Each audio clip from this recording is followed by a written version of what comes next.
इंसान कहता है कि मेरे पास पैसे आए तो मैं कुछ करूं, और पैसा है कि कहता है अरे इंसान तू कुछ कर तो सही, तभी तो मैं तेरे पास आऊं।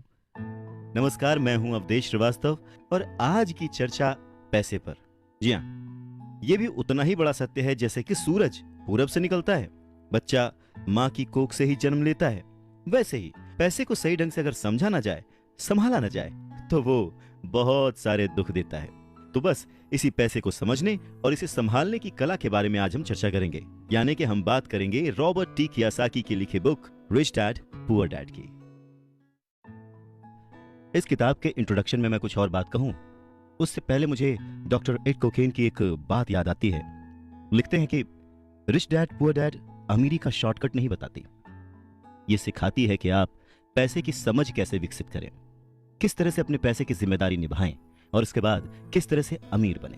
तो चलिए शुरू करते हैं। दोस्तों, जब भी बात जिम्मेदारी की आती है तो नाम याद आता है उस शख्स का जिसने जिंदगी में कितनी भी ठोकरें खाई हों, कितना भी दुखी रहा हो, पर हमारे हिस्से के गम लिए और अपने हिस्से की खुशी हमें दे दी। पिता। जेब खाली हो फिर भी मैंने उन्हें मना करते नहीं देखा। जेब खाली हो फिर भी मैंने उन्हें मना करते नहीं देखा। अरे मैंने अपने पिता से ज्यादा अमीर इस दुनिया में कोई इंसान नहीं देखा। रॉबर्ट टी कियोसाकी ने उसी पिता को ध्यान में रखते हुए, उन्हें main character of the story बनाते हुए हमें लाइफ के, आज की जिंदगी के, आज की लाइफ के सबसे इंपॉर्टेंट लेसन को पढ़ाने की कोशिश की है, विच इज पैसा। जी हाँ, हम बचपन से लेकर जवानी तक सिर्फ मार्क्स के पीछे भागते रहते हैं। हमारा जो एजुकेशन का पैटर्न है, पढ़ाई का तरीका है, हम बचपन से सिर्फ यही सुनते आए हैं कि पढ़ो पढ़ो पढ़ो और पढ़ो, और एक लेवल तक पहुंचने के बाद, एक एज तक पहुंचने के बाद डिसाइड करो कि अब क्या करना है। रॉबर्ट टी कियोसाकी इसी बात को बहुत ही खूबसूरती से एड्रेस करते हैं कि हमें पैसे को एक सब्जेक्ट की तरह बचपन से ही क्लासेस में पढ़ाना चाहिए। अगर आज पढ़ाई का मतलब, जिंदगी में सफल होने का मतलब ज्यादा पैसे कमाने से है, तो क्यों ना उस पैसे को सही ढंग से मैनेज करने का गुण हमें बचपन से मिले। स्कूल्स 6 घंटे के 8 घंटे के होते हैं, पर बाकी जो वक्त है वो घर पे बीतता है। तो कहीं ना कहीं स्कूल हो या घर हो, बच्चे को बचपन से ही पैसे की अहमियत, उसकी इंपॉर्टेंस, उसकी मैनेजमेंट के बारे में अगर पढ़ाया जाए तो इसमें कोई भी गलत बात नहीं है। मुझे लगता है कि ये बात कहीं ना कहीं मिसिंग थी।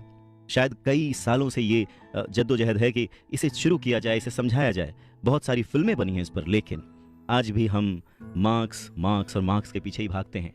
अगर हमें पैसे को सही ढंग से मैनेज करने की कला आ जाए, अगर हमारी समझ डेवलप हो जाए, तो मुझे लगता है कि जो आजकल के बच्चे हैं वो बड़े जब होंगे तो वो खुश रहेंगे। इंसान को कंप्लीट करने के लिए उसका परिवार, उसके अपने, उसके दोस्त, उसका रहन सहन सब बहुत जरूरी होता है। ये तो नहीं कह सकते कि पैसा ही सब कुछ है, पर हाँ, सब कुछ पाने के लिए पैसा जरूरी है। काश काश कि मैंने ये बुक 20 साल पहले पढ़ी होती। ये लाइन अमेरिका के एक बहुत ही बड़े बिल्डर लैरिसन क्लार्क ने कही थी जब उन्होंने रिच डैड पुअर डैड पढ़ी थी। वक्त ऐसे ही बीत जाता है और हम काश में फंसे रह जाते हैं। ऐसी बहुत सारी चीजें हमें जब पता लगती हैं जिससे हमारी लाइफ बदल सकती थी, हमें कुछ सीखने को मिल सकता था, हमें तरक्की करने को मिल सकता था, पर वक्त बीत चुका होता है और बस रह जाता है तो ये एक काश कि मैंने ये कर लिया होता। इस किताब में कियोसाकी ने अपने 2 पिताओं का रेफरेंस लिया है, एक जो रिच डैड थे जिनके पास बहुत पैसा था और एक जो पुअर डैड थे। रॉबर्ट कियोसाकी अपने दोनों पिताओं को, दोनों डैड्स को बराबर का सम्मान देते थे और उनके जो दोनों पिता थे वो भी उन्हें उतना ही प्यार करते थे। बहुत सारे लोगों के सवाल हो सकते हैं कि एक ही वक्त पर एक इंसान के 2 पिता कैसे हो सकते हैं, या कोई और क्वेश्चन। मुझे लगता है कि हम अगर इस बात पे ध्यान दें कि रॉबर्ट कियोसाकी हमें समझाना क्या चाहते हैं, तो हमारे लिए फायदे की बात होगी। हो सकता है उन्होंने ऐसा मान लिया हो सकता है उन्होंने अपने मन को पुअर डैड और अपने दिमाग को रिच डैड माना हो, या ये हो सकता है कि एक डैड उनके रहे हों और दूसरे डैड उनके किसी दोस्त के, कुछ भी हो सकता है। इंपॉर्टेंट ये नहीं है कि ये जो डैड का रेफरेंस लिया उन्होंने, ये कहानी है या काल्पनिक है। असल बात ये है कि रॉबर्ट कियोसाकी हमें समझाना क्या चाहते हैं, हमें बताना क्या चाहते हैं। चलिए मान लेते हैं कि रॉबर्ट कियोसाकी के 2 पिता थे और उनमें से एक बहुत अमीर थे, एक बहुत गरीब थे। तो रॉबर्ट कियोसाकी कहते हैं कि सोच जो है वो बहुत बड़ा रोल प्ले करती है, और इसी माध्यम से रॉबर्ट कियोसाकी कहते हैं कि हालांकि वो दोनों पिता उनके अपने थे, हालांकि वो दोनों पिता उनका उतने ही शिद्दत से, उतने ही मन से ख्याल रखते थे, उतना ही प्यार करते थे, अपनी जान निछावर करते थे और हमेशा उन्हें सिखाने की कोशिश करते थे, जिंदगी में आगे बढ़ाने की कोशिश करते थे। पर ऐसा क्यों था कि उनके एक पिता अमीर थे और एक पिता गरीब? सारा खेल सोच का है, सारा खेल नजरिए का है। नजरिया ही इंसान को तरक्की दिला सकता है और नजरिया ही इंसान के जीवन की नाव डुबा सकता है। तो ये हमारे ऊपर है कि हम किस रंग के चश्मे को पहनकर कैसा मौसम देखते हैं। किसी शायर ने क्या खूब कहा है कि जैसा दर्द हो वैसा मंजर होता है। अरे मौसम तो इंसान के अंदर होता है, और उसी अंदर के मौसम को हमेशा बनाए रखने, अपने आप को पॉजिटिव रखते हुए, अपना नजरिया सकारात्मक रखते हुए अगर हम आगे सोचें तो कुछ अच्छा तो जरूर होगा। स्कूल जाओ और मेहनत से पढ़ो, ये जो लाइन है याद करिए, बचपन में हम सब ने सुना है और एक बार नहीं कई बार सुना है। रिश्तेदारों से, घर वालों से, टीचर से, हर एक से, स्कूल जाओ और मेहनत से पढ़ो। एक वक्त तो ऐसा लगता था कि बस पढ़ते रहो पढ़ते रहो पढ़ते रहो, पर जैसे जैसे समझ आगे बढ़ी एक सवाल मन में घर करने लगा, आखिर हम पढ़ किस लिए रहे हैं? देखिए, स्कूल जाना और पढ़ाई करना ये बहुत ही अच्छी बात है, लेकिन अगर कोई काम किया जा रहा है तो वो किस वजह से किया जा रहा है ये जानना भी उतना ही जरूरी है। अपनी पढ़ाई पूरी करने के बाद हम सबसे पहले जॉब ही ढूंढते हैं ना, ये सोचकर के जॉब मिलने पर हमारी सारी प्रॉब्लम्स दूर हो जाएंगी, पैसे मिल जाएंगे, हम घर बना लेंगे, गाड़ी खरीद लेंगे और जो भी ज़रूरतें हैं पैसे से जुड़ी हुई वो सब पूरी कर लेंगे। पर ऐसा होता नहीं है। बहुत सारे लोग अच्छी जॉब और बहुत ही अच्छी सैलरी होने के बावजूद खुश नहीं होते। वो अपनी ज़रूरतें पूरी नहीं कर पाते, बहुत ही मुश्किल से घर का खर्च चला पाते हैं, पर वो लगे रहते हैं इस उम्मीद में कि शायद अगले साल फिर से इंक्रीमेंट होगा, पैसे बढ़ेंगे और उन पैसों से हम अपनी जो ज़रूरतें हैं जो पूरी नहीं कर पाए हैं उन्हें पूरी कर लेंगे। और वो और ज़्यादा मेहनत करते हैं प्रमोशन पाने के लिए। पर वक्त के साथ साथ हमारी ज़रूरतें और हमारा लालच बढ़ने लगता है। पहले तो पैसे के बिना रहने के डर से हम बहुत मेहनत करने लग जाते हैं, और उसके बाद जब हमें सैलरी मिलने लगती है तो हमें लालच और ज़्यादा पाने की इच्छा जाग जाती है, और चूहे बिल्ली के इसी खेल में हमारी जिंदगी का भी एक पैटर्न बन जाता है। ज्यादा मेहनत करो, ज्यादा पैसे कमाओ, ज्यादा पैसे कमाओ, घर का खर्च चलाओ, पैसे खत्म, फिर ज्यादा मेहनत करो, और ये जो विशेष सर्कल है ये चलता रहता है, और इसी सर्कल में हम गोल गोल गोल गोल घूमते रहते हैं। अगर हमारे पास ज्यादा पैसे आ भी जाएं तो भी हमें इस विशेष सर्कल में घूमने की आदत पड़ जाती है। हमें डर और लालच पर काबू पाना सीखना बहुत जरूरी है, क्योंकि अगर हम अमीर बन भी गए तो इन आदतों की वजह से हम हमेशा डर के साए में रहेंगे और अपनी जिंदगी को एंजॉय नहीं कर पाएंगे। पहले के जमाने में शिक्षा एक जरिया थी लोगों की पर्सनैलिटी डेवलप करने का और आसपास के हर विषय में उन्हें जानकारी देने का। पर वक्त के साथ साथ पढ़ाई का लक्ष्य, उसका गोल बदल गया। पढ़ाई का मकसद रह गया बड़े होकर अपनी जीविका चलाना, ब्रेड एंड बटर कमाना, और इसमें कुछ गलत भी नहीं है। वक्त के साथ चीजें बदलना बहुत जरूरी है, क्योंकि जो चीज वक्त के साथ नहीं बदलती वो या तो हमारी खुशियां छीनती है या फिर समाज को बहुत ही पीछे ले जाती है। रॉबर्ट टी कियोसाकी ने इस बहुत ही अहम मुद्दे को यहां पर उठाया है अपने book rich dad poor dad में। क्या खूब कहा है कि बचपन से ही अगर हम बच्चे को मनी को एज अ सब्जेक्ट बच्चों को पढ़ाना शुरू करें, उन्हें यह समझाना शुरू करें कि उसे कैसे मैनेज किया जाए, तो बड़े होने पर बच्चों की बहुत सारी प्रॉब्लम्स अपने आप ही सॉल्व हो जाएंगी। बच्चा खुद उन्हें सॉल्व करने की क्षमता रखेगा। पर कहीं ना कहीं रॉबर्ट टी कियोसाकी ने इस बात का पूरा ध्यान रखा है कि पैसे को रिश्तों के ऊपर न रखा जाए। तभी तो उन्होंने इस विषय को रिश्तों के माध्यम से ही समझाने की कोशिश की है। रॉबर्ट टी कियोसाकी के पहले जो डैडी थे वो हमेशा ये कहते थे कि मैं इसे कैसे खरीद सकता हूं, वहीं जो उसके दूसरे डैडी थे वो कहते थे मैं इसे क्यों नहीं खरीद सकता हूं। दोनों की सोच में अंतर था, दोनों के शब्दों में अंतर था। यानी कि जिसे हम जिंदगी में पाना चाहते हैं, जिसे संभालना चाहते हैं, जैसे कि पैसा, तो उसके बारे में अगर बचपन से जाना जाए तो क्या यह सही नहीं होगा? आज जिस तरह से पढ़ाई की जाती है, बच्चा ग्रेजुएट होकर सोचता है कि अब मैं कौन सी नौकरी करूंगा। क्या यह सही नहीं है कि थोड़ा और पहले से बच्चे को इस विषय के बारे में और अच्छे से और डीपली पढ़ाया जाए, समझाया जाए? ये तो वही बात हो गई, जाना था जापान, पहुंच गए चीन, यानी कमाना था पैसे, पर जब तक इसकी समझ आई तब तक बहुत देर हो चुकी थी। यानी कि हमें सबसे पहले यह समझने की जरूरत है कि हम खुद एक्सेप्ट करें कि हम इसे कैसे पा सकते हैं, इसे कैसे संभाल सकते हैं, और वही सही शिक्षा हम अपने आने वाली पीढ़ी को भी दे सकते हैं। ये कितना सच है ना कि अगर हमें किसी मंजिल की ओर बढ़ना है तो हमें उसी दिशा की ओर रास्ता तय करना पड़ेगा, सफर करना पड़ेगा, मुश्किलों से जूझना पड़ेगा, और तब कहीं जाकर उस मंजिल को हम पा सकते हैं। धन संबंधी जो शिक्षा है उसके बारे में भी कुछ ऐसा ही है। धन कमाना एक अलग बात है, पर उस धन को सही ढंग से संभालना एक अलग कला है। पैसा एक तरह की ताकत है, पर इससे भी बड़ी ताकत है उसे संभाल कर रखने की समझ। पैसा तो आता और जाता रहता है, पर अगर आप ये जानते हैं कि पैसा किस तरह से काम करता है तो आप ज्यादा ताकतवर हो जाते हैं और आप दौलत कमाना शुरू भी कर देते हैं। देखिए, केवल सकारात्मक सोच से ही समस्या हल नहीं होती है। हाँ, ये जरूर है कि सकारात्मक सोच आपको उस दिशा की ओर बढ़ने की हिम्मत देती है। देखिए ना, ज्यादातर लोग स्कूल में पढ़ते हैं और वहां पर वो कभी ये नहीं सीख पाते कि पैसा काम किस तरह से करता है, इसलिए वो पैसे के लिए काम करने में अपनी पूरी जिंदगी बर्बाद कर देते हैं। रॉबर्ट टी कियोसाकी कहते हैं कि उनकी ये पैसे से जुड़ी हुई शिक्षा, वित्तीय शिक्षा, जब वो केवल 9 साल के थे तभी शुरू हो गई थी।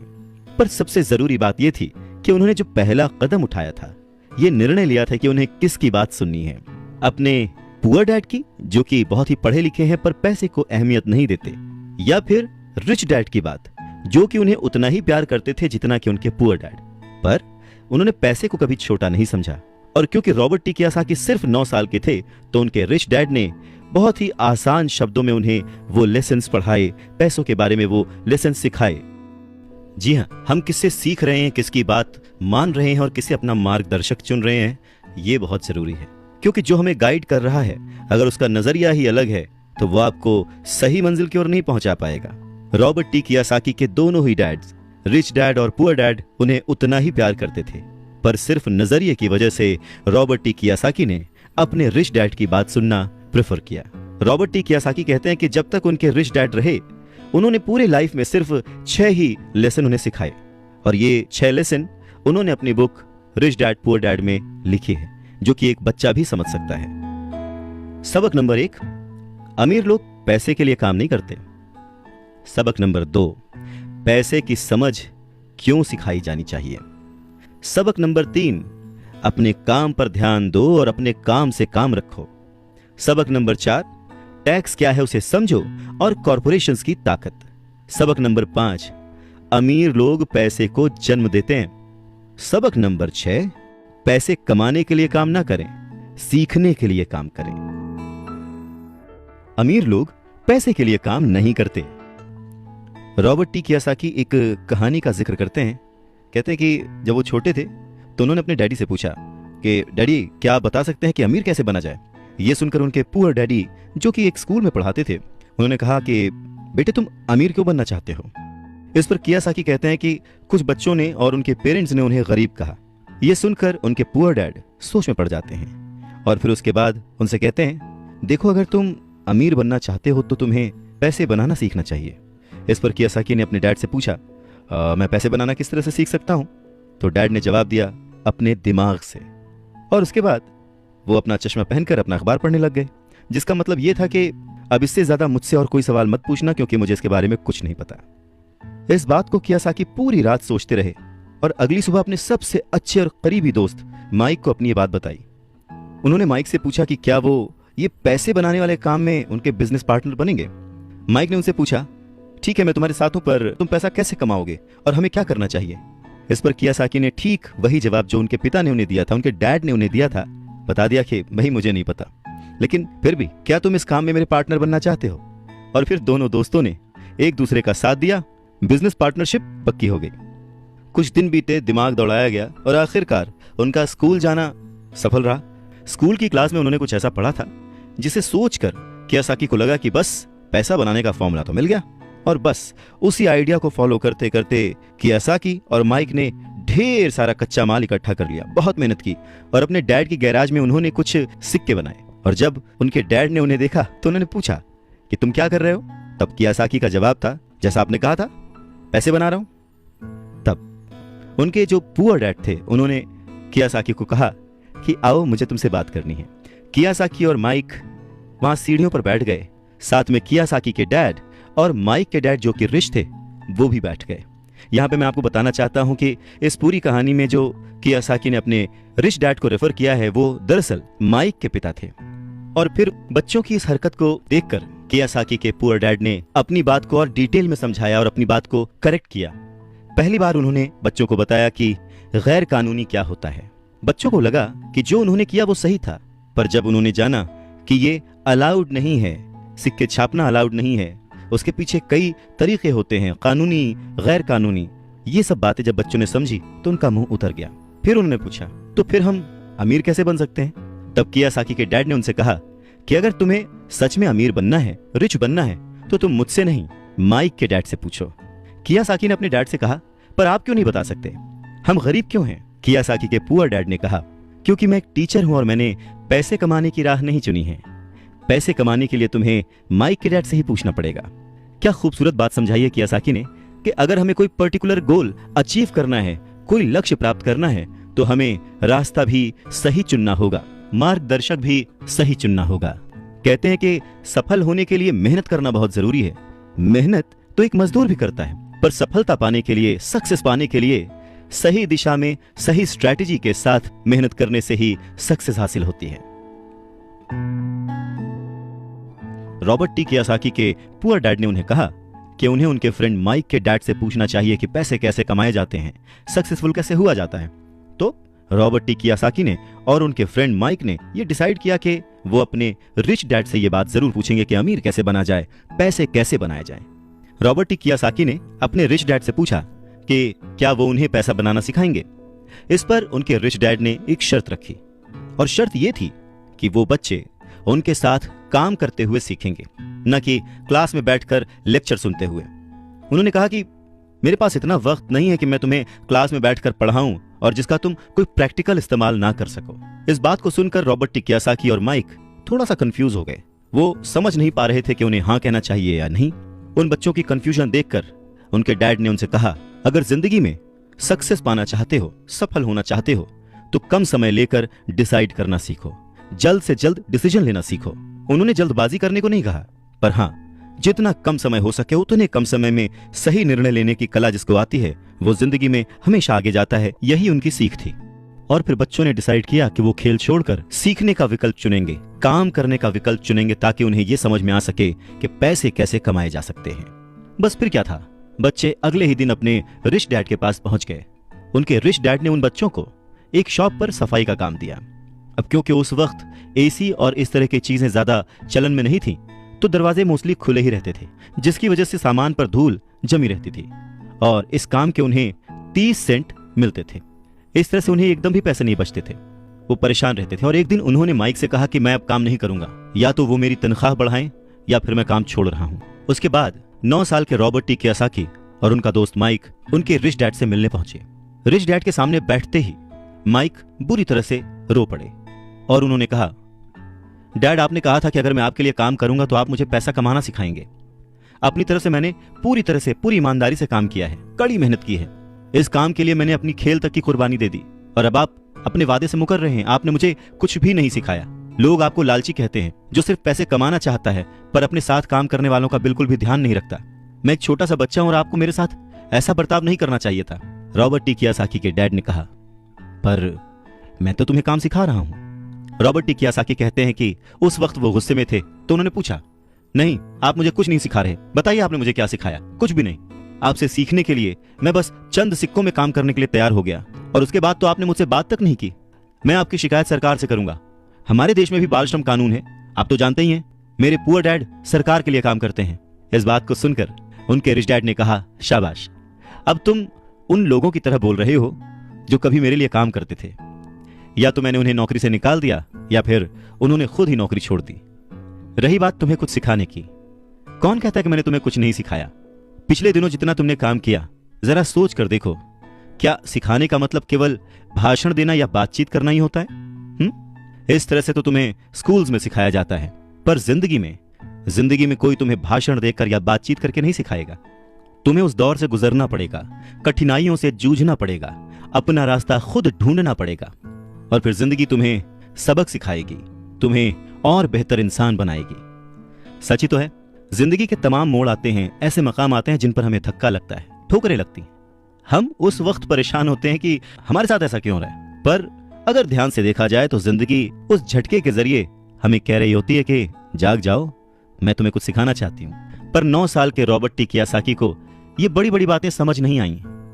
तब उनके रिच डैड ने एक बार फिर से कहना शुरू किया, अगर जिंदगी तुम्हें कोई सबक सिखाए तो तुम्हें उससे सीखना चाहिए, क्योंकि अगर तुम उससे वो सबक नहीं सीखते तो पूरी जिंदगी, तुम्हारी ये जिंदगी लगातार तुम्हें धक्के देती रहेगी। अपनी जॉब में रहते हुए तुम अगर उसकी मुसीबतों से सबक लोगे, सीखोगे, तो तुम एक समझदार, अमीर और सुखी इंसान बन सकते हो। पर अगर तुम ये नहीं सीखते तो जिंदगी भर अपनी प्रॉब्लम्स के लिए अपनी नौकरी, कम सैलरी या फिर अपने बॉस को कोसते रहोगे और हमेशा उम्मीद करते रहोगे कि कोई और आए, तुम्हारी सैलरी बढ़ाए और तुम्हें सुख दे, जो कि पॉसिबल नहीं है। तो उनके रिच डैड ने उन्हें 10 सेंट हर घंटे की जॉब पर रखा। 10 सेंट बहुत ही कम होते हैं। रॉबर्ट टी कियोसाकी ने वो जॉब छोड़ दी और अपने रिच डैड के पास गए और गुस्से में उनसे कहा कि मैं इतने कम पैसे पे काम नहीं कर सकता। ये बात सुनकर उनके रिच डैड ने कहा, मुझे खुशी है कि तुम 10 सेंट पर काम करने के लिए असंतुष्ट हो। अगर तुम गुस्सा होकर मेरे पास नहीं आते तो मैं कभी भी तुम्हें पैसा बनाने की कला नहीं सिखाता। इस बात से यह साबित होता है कि तुम पैसा कमाना सीखना चाहते हो। रॉबर्ट टी कियोसाकी अपने डैड की बात बहुत ध्यान से सुन रहे थे। उनके डैड ने कहना जारी रखा, तुम्हें पता है कि गरीबी पैसों की नहीं, मन की होती है। इंसान पूरी जिंदगी डरते डरते सिर्फ पैसे के लिए ही काम करता रहता है। मैं कभी नहीं कहूंगा कि तुम पैसे के लिए काम करो। तुम्हें ऐसा काम करना चाहिए कि तुम्हारा पैसा तुम्हारे लिए काम करे। लोग कहते हैं कि मैं समस्या की जड़ हूं, मैं उन्हें कम पैसे देता हूं, पर सच तो यह है कि लोग उसी वेतन में काम करते रहना चाहते हैं। वो अपने आप से नहीं पूछते कि वो क्यों उतने कम पैसे में काम कर रहे हैं। पर अगर वो लोग या तुम इसी तरीके से सोचते रहे कि समस्या की जड़ मैं हूं, तो जिंदगी भर न वो लोग कुछ सीख पाएंगे न तुम कुछ सीख पाओगे। आसान क्या है, मुझे बदलना या फिर खुद को बदलना और अपने आप को इस लायक बनाना कि आप उससे अच्छा काम सीख पाएं। अगर तुम पैसे के लिए काम करना सीखना चाहते हो तो स्कूल में ही रहो। यह सीखने के लिए उससे बढ़िया जगह कोई और है नहीं। परंतु अगर तुम ये सीखना चाहते हो कि पैसा तुम्हारे लिए किस तरह से काम करे, तो मैं तुम्हारा रिच डैड तुम्हें यह सिखा सकता हूं। पर यह तभी संभव होगा, तभी पॉसिबल होगा जब ये तुम खुद सीखना चाहो। तो तुम सीखने के लिए तैयार हो? रॉबर्ट टी कियोसाकी ने हाँ में सर हिलाया और फिर रिच डैड ने कहना शुरू किया, देखो बच्चे, जैसे मैंने कहा, सीखने के लिए बहुत कुछ है। पैसे से अपने लिए काम कैसे करवाया जाए, यह जिंदगी भर चलने वाली पढ़ाई है। मैं पहले से ही जानता हूं कि मेरी धन संबंधी पढ़ाई जीवन भर चलेगी और इसकी वजह यह है कि मैं जितना ज्यादा जान लेता हूं, उससे भी ज्यादा जानने की मेरी इच्छा बढ़ती चली जाती है। बहुत ही कम लोगों को इस बात का एहसास होता है कि असली समस्या पैसे की नहीं है। असली समस्या, असली प्रॉब्लम नॉलेज की है, सोच की है। तो क्या तुम्हारे अंदर सीखने की उतनी ही इच्छा है जितना पहले थी? इस पर रॉबर्ट टी कियोसाकी ने कहा, हाँ बिल्कुल, मैं दूसरे लोगों की तरह थोड़े हूं, मैं सीखना चाहता हूं। तब रिच डैड ने कहना शुरू किया, ठीक है, तो कल से तुम फिर वापस काम पर जाओ, पर इस बार मैं तुम्हें कोई तनख्वाह नहीं दूंगा। तुम्हारी तनख्वाह बंद। तुम हर शनिवार 3 घंटे उसी तरह काम करोगे, लेकिन इस बार तुम्हें 10 सेंट प्रति घंटे के हिसाब से सैलरी नहीं मिलेगी। तुम्हें तो कहा है कि तुम पैसे के लिए काम करना नहीं सीखना चाहते, इसलिए मैं तुम्हें बदले में कुछ भी नहीं दूंगा। अपने रिच डैड की बात सुनकर रॉबर्ट टी कियोसाकी बहुत ही कंफ्यूज हो गए। उन्हें समझ ही नहीं आया कि वो आखिर क्या करें। और अगले 3 हफ्ते तक रॉबर्ट टी कियोसाकी अपने दोस्त माइक के साथ हर शनिवार को मुफ्त में काम करते रहे। काम बहुत परेशानी वाला नहीं था और समय गुजरने के साथ साथ यह आसान भी होता गया। पर उन्हें अफसोस था तो अपने छूटे हुए बेसबॉल गेम्स और कॉमिक्स का, क्योंकि वो अब उसका मजा नहीं ले सकते थे और साथ ही उन्हें कुछ पैसे भी नहीं मिल रहे थे। तीसरे हफ्ते दोपहर में रॉबर्ट टी कियोसाकी के रिच डैड उनकी शॉप पर आए, जहां पर वो बच्चे काम करते थे, और उन्हें कहा कि क्या तुम जिंदगी भर जो मेरे बाकी एम्प्लॉइज हैं उनकी तरह ही काम करना चाहते हो, डरते रहना चाहते हो? मुझे लगता है कि मुझे तुम्हारी सैलरी बढ़ा देनी चाहिए, 25 सेंट्स पर आवर। ये सुनकर वो दोनों मन ही मन खुश हो गए, पर उन्होंने सामने कुछ नहीं कहा, वो चुप रहे। रिच डैड ने थोड़ी देर देखा और कहा कि चलो अच्छा, तुम इतने पे खुश नहीं हो, मैं तुम्हारी सैलरी $1 पर आवर कर देता हूं। $1 पर आवर उस समय के हिसाब से कह सकते हैं कि देश का सबसे अमीर बच्चा भी जो होगा वो भी नहीं कमाता होगा। वो थोड़ी देर चुप रहे और फिर उन्होंने कहा कि अच्छा चलो ठीक है, मैं तुम्हारी सैलरी $5 पर आवर कर देता हूं। ये सैलरी सुनकर उनका मन बार बार कह रहा था कि मान लो, इससे क्या नहीं खरीदा जा सकता, ढेर सारी कॉमिक्स, ढेर सारी साइकिल्स वगैरह वगैरह। पर वो चुप रहे। उन बच्चों को चुप देख उनके रिच डैड ने कहा, मुझे अच्छा लगा कि तुम लोगों ने लालच नहीं किया, जल्दबाजी नहीं दिखाई, और मैं ये देख सकता हूं कि तुम अगर इसी तरह मन लगाकर सीखते रहे तो फ्यूचर में पैसे से जुड़ी किसी भी बात के लिए तुम जल्दबाजी में डिसीजन नहीं लोगे। जब किसी के पास पैसा आता है तो अपने साथ डर और लालच भी लेकर आता है। नमस्कार, मैं हूं Awadhesh Shrivastava. Robert T Kiyosaki के रिच डैड उन्हें पैसे के बारे में, उसकी अहमियत के बारे में और साथ में आने वाले डर और लालच के बारे में समझाते हुए कहते हैं कि कुछ और पाने की इच्छा को, बेहतर पाने की इच्छा को लोग लालच कहते हैं, पर मेरे लिए ये इच्छा ही है और इसमें कोई बुराई भी नहीं है। पर यकीन मानो, अगर मैं तुम्हें $5 भी दूं तो भी तुम्हारी समस्या नहीं सुलझेगी, तुम अमीर नहीं बन पाओगे। अपने रिच डैड की बात सुनकर रॉबर्ट टी कियोसाकी ने पूछा, ऐसा क्यों? अगर मैं इतनी सैलरी उठाऊंगा उसके बाद भी मैं अमीर क्यों नहीं बन पाऊंगा? तब रिच डैड ने कहा, क्योंकि अमीरी मन से होती है, सोच से होती है, पैसे से नहीं। पैसा आज है, कल जा भी सकता है, पर जो इंसान सोच से अमीर है, जो ये जानता है कि पैसे को कैसे संभाला जाए, पैसे को कैसे कमाया जाए, पैसे को कैसे बनाया जाए, वो कभी भी गरीब नहीं हो सकता। इस पर रॉबर्ट टी कियोसाकी ने पूछा, तो क्या हमें पैसे से दूर रहना चाहिए, उसके पीछे भागना नहीं चाहिए? इस पर रिच डैड ने जवाब दिया, देखो, पैसे से दूर रहना भी उतना ही बड़ा पागलपन है जितना कि उसके पीछे भागना। मुसीबत की घड़ी में या पैसे न होने की घड़ी में, गरीबी की हालत में ज्यादातर लोग ये नहीं जानते कि वो अपने दिमाग से सोचते हैं या अपने दिल से। आपकी भावनाएं तो आपकी ही रहेंगी, पर मुसीबत के वक्त दिल से नहीं, दिमाग से सोचना भी आना चाहिए। अक्सर लोग जब नौकरियां छोड़ते हैं, अक्सर लोग जब अपने बॉस की बुराई करते हैं, अक्सर लोग जब अपनी मुसीबतों के पहाड़ की बात करते हैं, तो वो अपने दिल से सोच रहे होते हैं, क्योंकि जो दिमाग से सोचता है वो हमेशा अपनी तरक्की के बारे में सोचता है। वो इस डर से नहीं सोचता कि उसकी नौकरी चली जाएगी।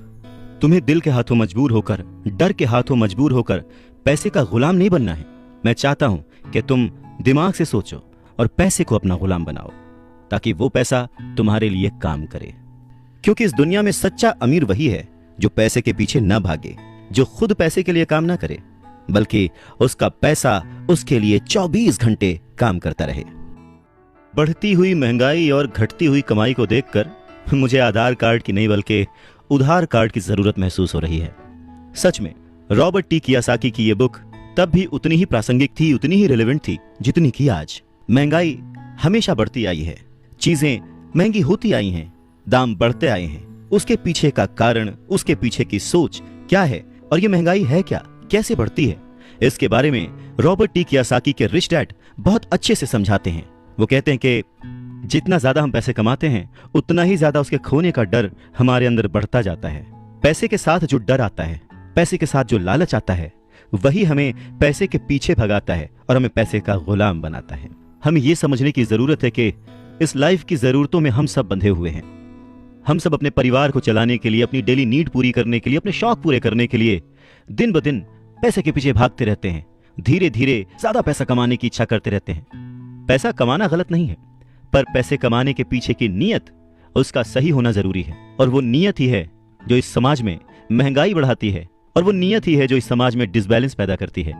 एक छोटे से एग्जाम्पल से इस बात को समझा जा सकता है कि एक डॉक्टर जो अपने परिवार को ज्यादा खुशी देना चाहता है, अपनी फीस बढ़ा देता है। उसकी फीस बढ़ने की वजह से सारी मेडिकल फैसिलिटीज, स्वास्थ्य सुविधाएं सब महंगी हो जाती हैं। अब इससे गरीब लोगों को सबसे ज्यादा नुकसान पहुंचता है। इसलिए गरीब लोगों का स्वास्थ्य अमीर लोगों से ज्यादा बुरा होने लगता है।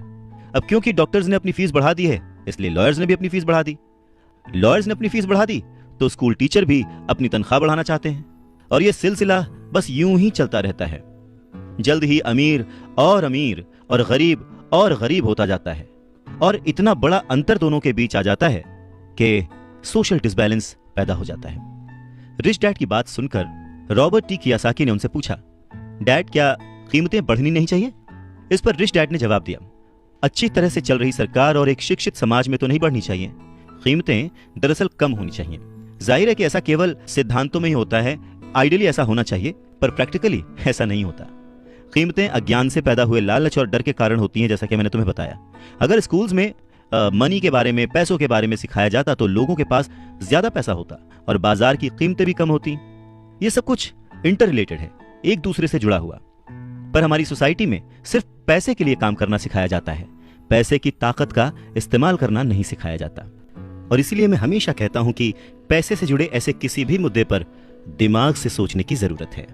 इसके आगे रॉबर्ट टी कियोसाकी अपने डैड से पूछते हैं, डैड बहुत देर से आप कह रहे हैं कि दिल से मत सोचो, दिमाग से सोचो, आखिर दिल से सोचने और दिमाग से सोचने में फर्क क्या है? इस पर रिच डैड उन्हें समझाते हैं, देखो मैं ये बात अक्सर सुनता हूं कि हर आदमी को काम करना पड़ता है, या फिर अमीर लोग दूसरों के पैसे मार लेते हैं, मेरी सैलरी बढ़नी चाहिए, मैं इस काम से खुश नहीं हूं, मैं दूसरी जगह जॉब ढूंढ लूंगा, वगैरह वगैरह।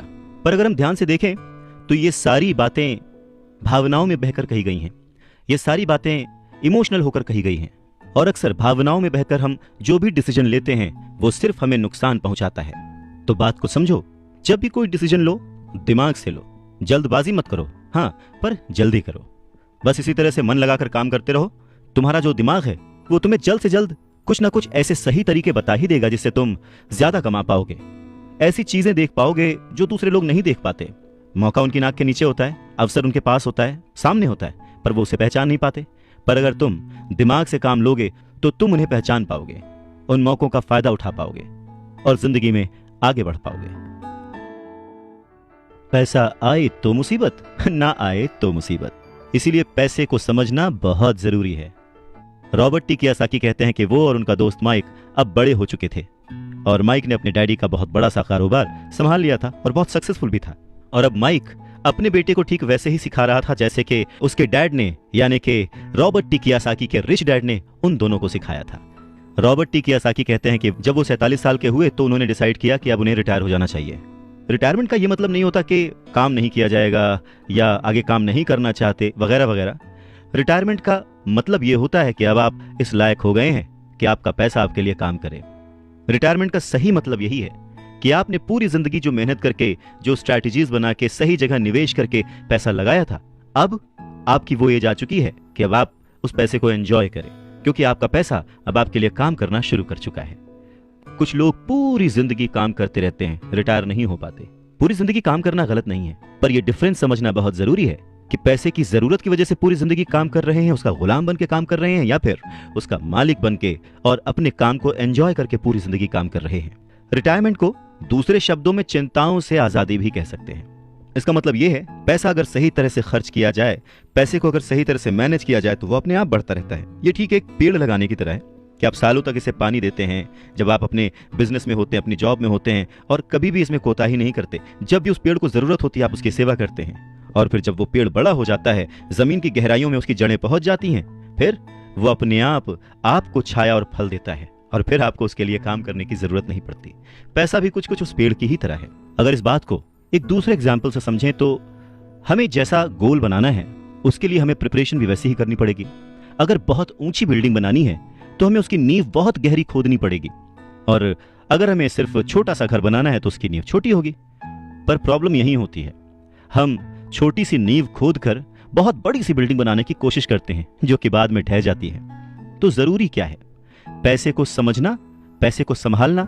पैसे को संभालने के लिए उसे समझा कैसे जाए, इसके लिए सबसे जरूरी बात है लायबिलिटीज और एसेट्स के बीच फर्क को समझा जाए, और एसेट्स को खरीदा जाए और लायबिलिटीज में पैसे न डाले जाएं। अच्छा, ये सुनने में बहुत ही आसान लगता है, लेकिन सच यही है कि ये आपको अमीर बनने में बहुत मदद करेगा। लेकिन अगर ये इतना ही सिंपल है तो फिर हर कोई इस बारे में सोचता क्यों नहीं?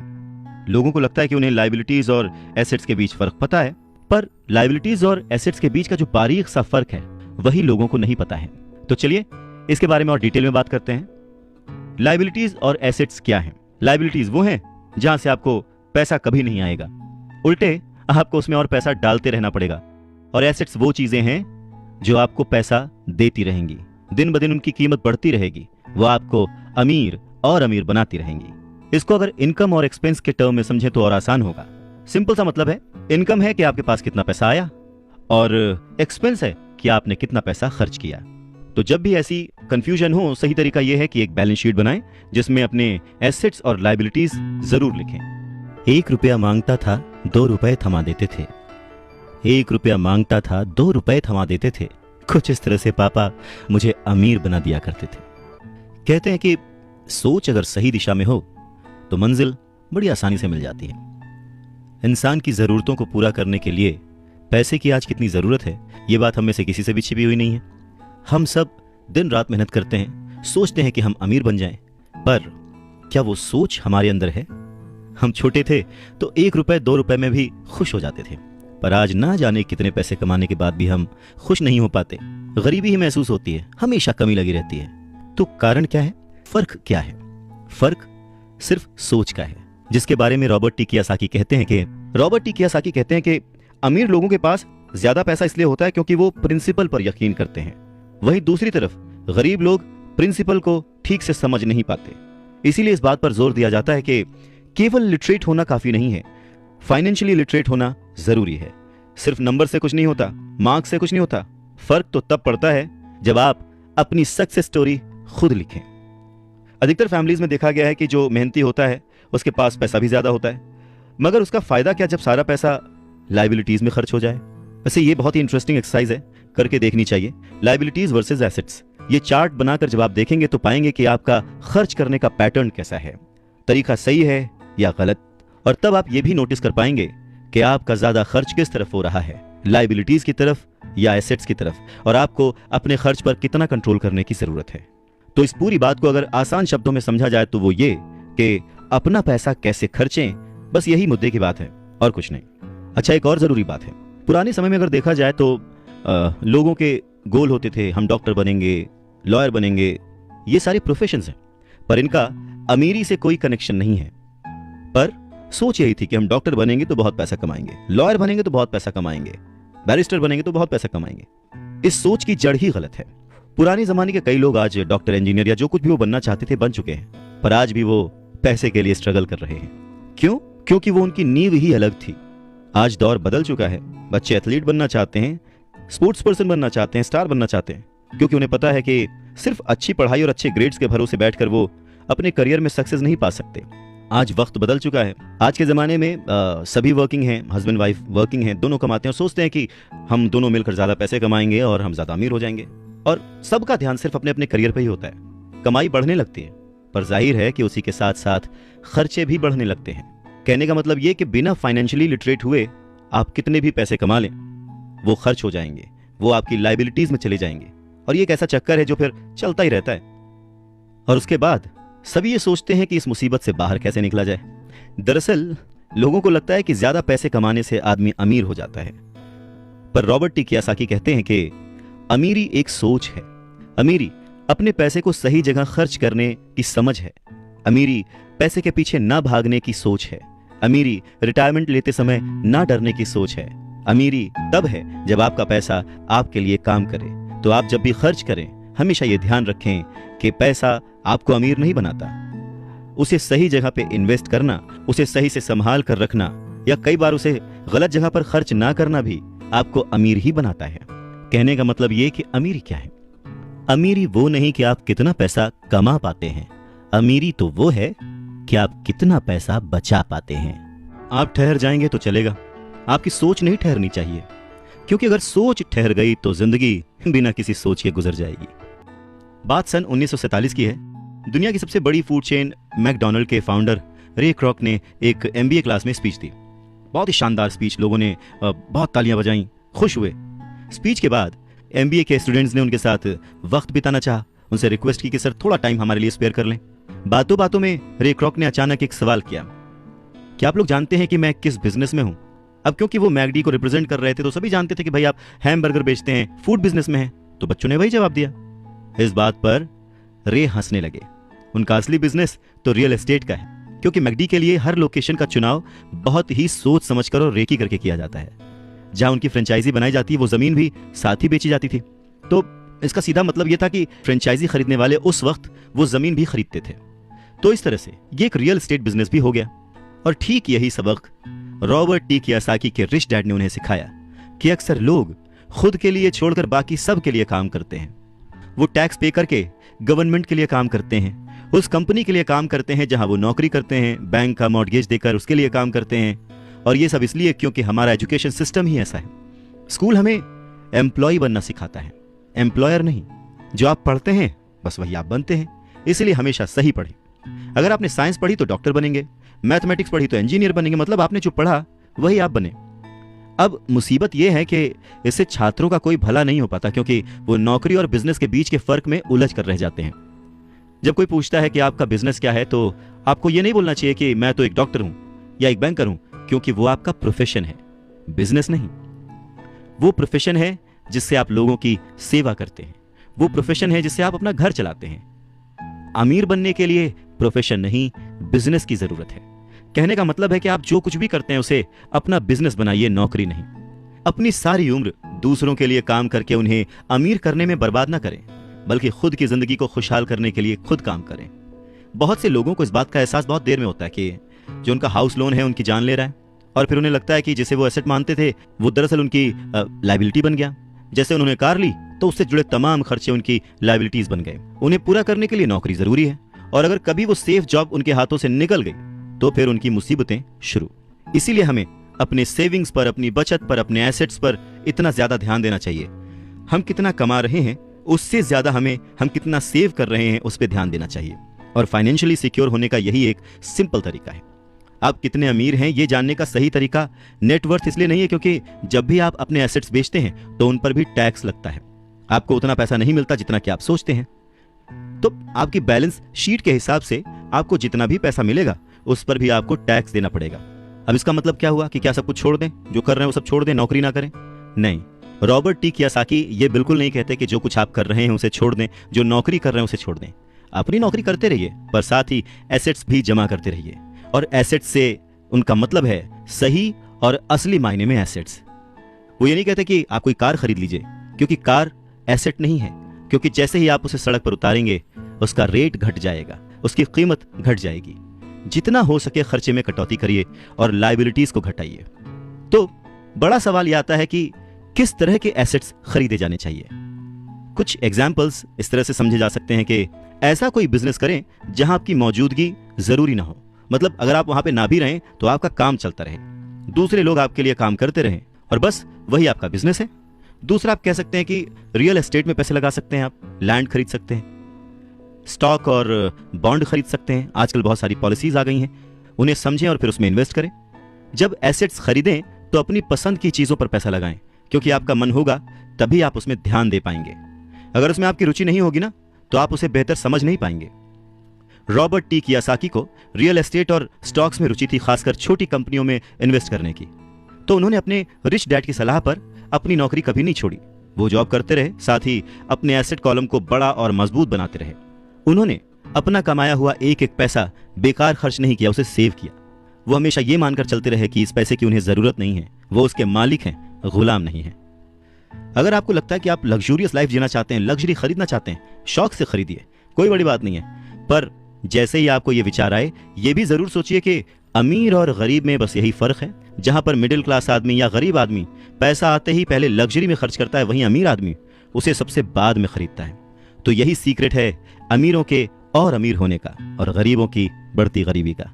संपत्ति वो है जो हमें पैसे कमा के देती है, और जिम्मेदारी, दायित्व वो है जो हमसे पैसे खर्च करवाता है। रॉबर्ट टी कियोसाकी कहते हैं कि उनके रिच डैड हमेशा चीजों को सिंपल तरीके से समझने और समझाने में विश्वास रखते थे। उन्होंने बच्चों से कहा कि अकाउंटिंग में अंक यानी नंबर इंपॉर्टेंट नहीं है, इंपॉर्टेंट तो वो बात है जो वो नंबर्स, वो अंक बता रहे हैं। ये ठीक लेटर्स की तरह है या शब्दों की तरह है। जैसे शब्द या वर्ड्स इंपॉर्टेंट नहीं होते, इंपॉर्टेंट वो बात होती है जो वो शब्द कह रहे हैं, जो वो शब्द बताना चाहते हैं। कई लोग पढ़ते हैं परंतु बहुत ज्यादा समझ नहीं पाते। अब ये रीडिंग की एक प्रॉब्लम हो सकती है।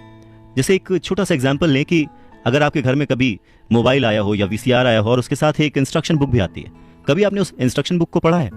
मैं ये गारंटी दे सकता हूं कि बहुत सारे लोगों को उसे पढ़ने के बाद भी कुछ समझ नहीं आएगा और ऐसा लगेगा कि वो दुनिया का सबसे मुश्किल काम है। ठीक वैसे ही अंकों के साथ है। अगर आप अमीर बनना चाहते हैं तो आपको अंकों को पढ़ना और उन्हें समझना आना चाहिए। रॉबर्ट टी कियोसाकी कहते हैं कि अपने रिच डैड से ये बात उन्होंने हजारों बार सुनी थी, और ये भी सुना कि अमीर लोग संपत्ति इकट्ठा करते हैं, जबकि गरीब और मध्य वर्गीय यानी मिडिल क्लास लोग दायित्व इकट्ठा करते हैं। तो सवाल यह आता है कि जब कोई नौकरी कर रहा है, अच्छी सैलरी उठा रहा है, फिर भी उसके पास पैसे की तंगी क्यों होती है? रॉबर्ट टी कियोसाकी के रिच डैड कहते हैं कि पैसे की तंगी की असली वजह होती है कि लोग संपत्ति और दायित्व के बीच अंतर नहीं कर पाते। तो वास्तव में अगर आपको अमीर बनना है तो आपको सिर्फ इतना ही जानने की जरूरत है, और आप जिंदगी भर संपत्ति खरीदते रहिए।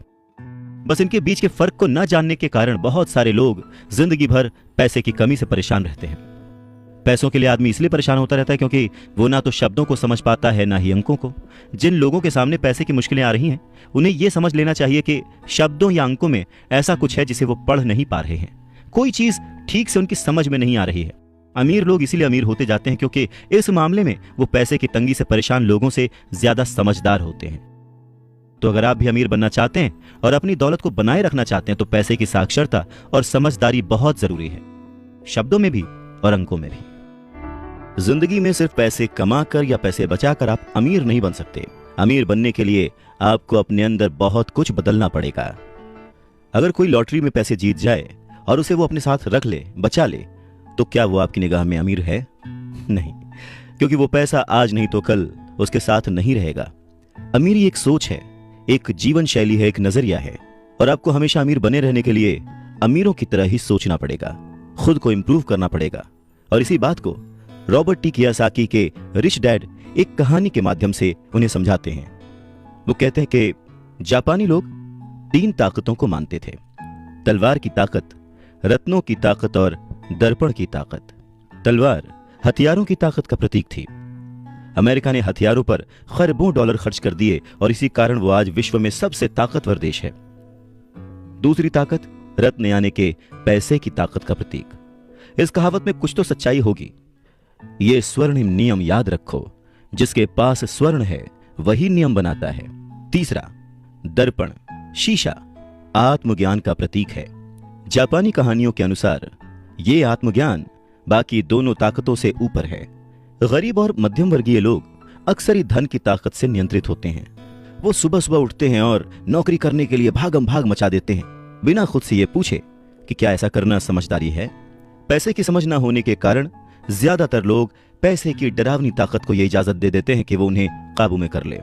पैसा उन्हें कंट्रोल करने लगता है। इस इश्यू को ठीक करने के लिए अगर वो दर्पण की ताकत का इस्तेमाल करते तो वो खुद से यह सवाल जरूर पूछते कि क्या ऐसा करना समझदारी है। बहुत बार हम अपनी अंदरूनी समझदारी पर भरोसा करने के बजाय भीड़ के साथ साथ चलने लगते हैं। कोई काम इसलिए करते हैं क्योंकि बाकी सब भी ऐसा कर रहे हैं। सवाल पूछने के बजाय हम नकल करने लगते हैं। अक्सर नासमझी के कारण वही दोहराने लगते हैं जो हमें सिखाया गया है।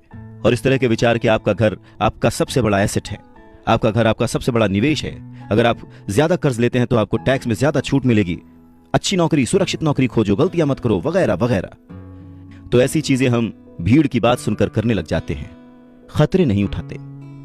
दूसरी जरूरी बात, ऐसा कहा जाता है कि ज्यादातर लोगों के लिए मौत से भी डरावनी चीज होती है भीड़ के सामने बोलना, उन्हें एड्रेस करना। मनोवैज्ञानिक कहते हैं कि बहुत सारे लोग कॉमन स्टेज पर बोलने से इसलिए डरते हैं क्योंकि उन्हें यह डर होता है कि कहीं उनकी बुराई होगी, लोग उनके ऊपर हंसेंगे, वो अकेले रह जाएंगे, लोग उनसे दूर हो जाएंगे। सबसे अलग होने का डर या अकेले रह जाने का डर ही वो सबसे बड़ा कारण है जिस वजह से बहुत सारे लोग अपनी समस्या, अपनी प्रॉब्लम्स को सॉल्व करने के नए नए तरीके नहीं ढूंढते, बस भीड़ के साथ चलते चले जाते हैं। इसीलिए रॉबर्ट टी कियोसाकी कहते हैं कि उनके रिच डैड की तरह ही उनके पुअर डैड ने भी उन्हें बहुत कुछ सिखाया है। और उनमें से एक जरूरी बात यह थी कि क्यों और किस तरह से जापानी लोग दर्पण की ताकत को, आईने की ताकत को सबसे ज्यादा इंपॉर्टेंस देते थे। क्योंकि जब इंसान आईने में खुद को देखता है तभी उसे सच्चाई का पता चलता है। और ज्यादातर लोग खतरा मत उठाओ इसलिए कहते हैं क्योंकि वो खुद से डरे हुए होते हैं। ये किसी भी चीज के बारे में कहा जा सकता है, जैसे खेल में, रिलेशनशिप्स में, करियर में, पैसों में, वगैरह वगैरह। और सबसे इंपॉर्टेंट बात यह कि आईने में देखकर आप खुद से झूठ बोल सकते हैं क्या? रॉबर्ट टी कियोसाकी इस बात का जिक्र यहां इसलिए करते हैं क्योंकि भीड़ के साथ चलने में और पड़ोसियों की नकल करने में, उनके ऐशो आराम की नकल करने में बहुत सारी दिक्कतें आती हैं। पैसों की समस्या पैदा हो जाती है। वो उनका तरीका है, वो उसे अफोर्ड कर सकते हैं, पर जब हम देखा देखी बिना सोचे समझे नकल करना शुरू कर देते हैं तो हम समस्याओं से घिर जाते हैं। और तब हमें जरूरत होती है आईने की, जो हमें यह बताए हमें क्या करना चाहिए। क्योंकि बेसिक रूल तो वही है, आप पैसे के गुलाम नहीं हैं। ऐसे काम करिए, ऐसे सोचिए, ऐसे बनिए कि पैसा आपका गुलाम हो, वो आपके लिए काम करे। जब भी बाजी लगाइए दिल और दिमाग की, ये जरूर सोचिए कि बात पैसों की है या फिर रिश्तों की। अमीर बनने का मतलब ये नहीं होता कि आप इमोशनलेस हो जाए। अमीर बनने का यह मतलब नहीं होता कि आप अपने रिश्तों को छोड़ दें। अमीर बनने का यह मतलब नहीं होता कि 24 घंटे आप सिर्फ फायदा उठाने की बात सोचें। अमीरी तो एक सोच है। रॉबर्ट टी कियोसाकी बहुत ही खूबसूरत एक अपना इंसिडेंट शेयर करते हैं कि उनके जो पुअर डैड थे, जो कि एक स्कूल में पढ़ाते थे, उन्होंने बहुत मेहनत करके पाई पाई जोड़कर एक घर बनाया था, जिसे वो हमेशा कहते थे कि ये मेरी संपत्ति है। रॉबर्ट टी कियोसाकी जब अपने रिच डैड की संगत में आए, तब उन्होंने जाना कि संपत्ति और दायित्व में डिफरेंस क्या है, एसेट और लायबिलिटी में डिफरेंस क्या है। और तब वो हमेशा अपने डैड को बोलते, डैड, ये जो आपने लिया है ये आपका एसेट नहीं, ये आपकी लायबिलिटी है।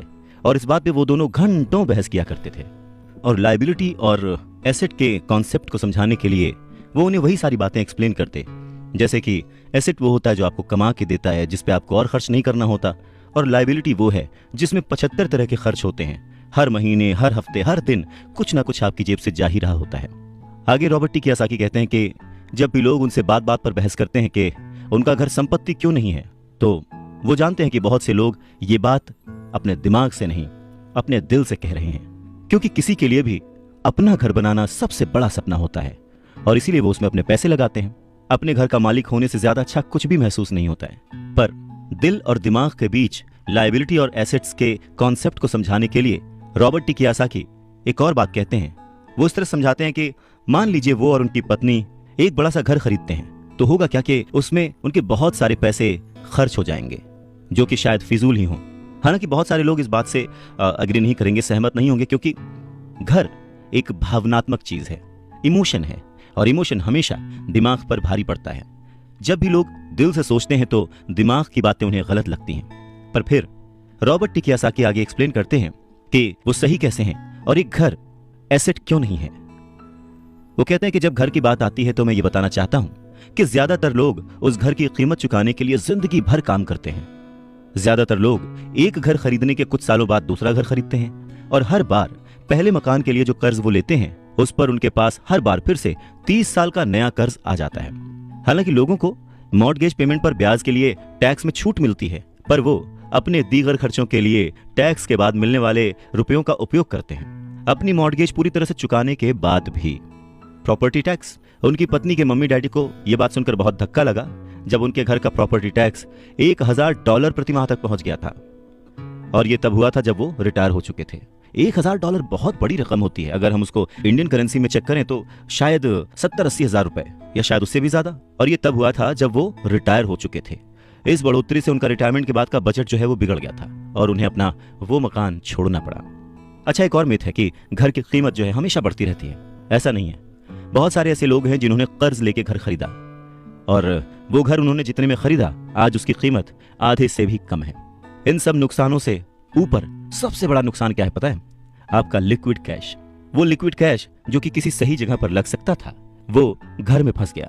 अगर आपका सारा पैसा मकान में फंसा रहता है तो आपको ज्यादा कड़ी मेहनत करनी पड़ती है ताकि आपका खर्चा चलता रहे।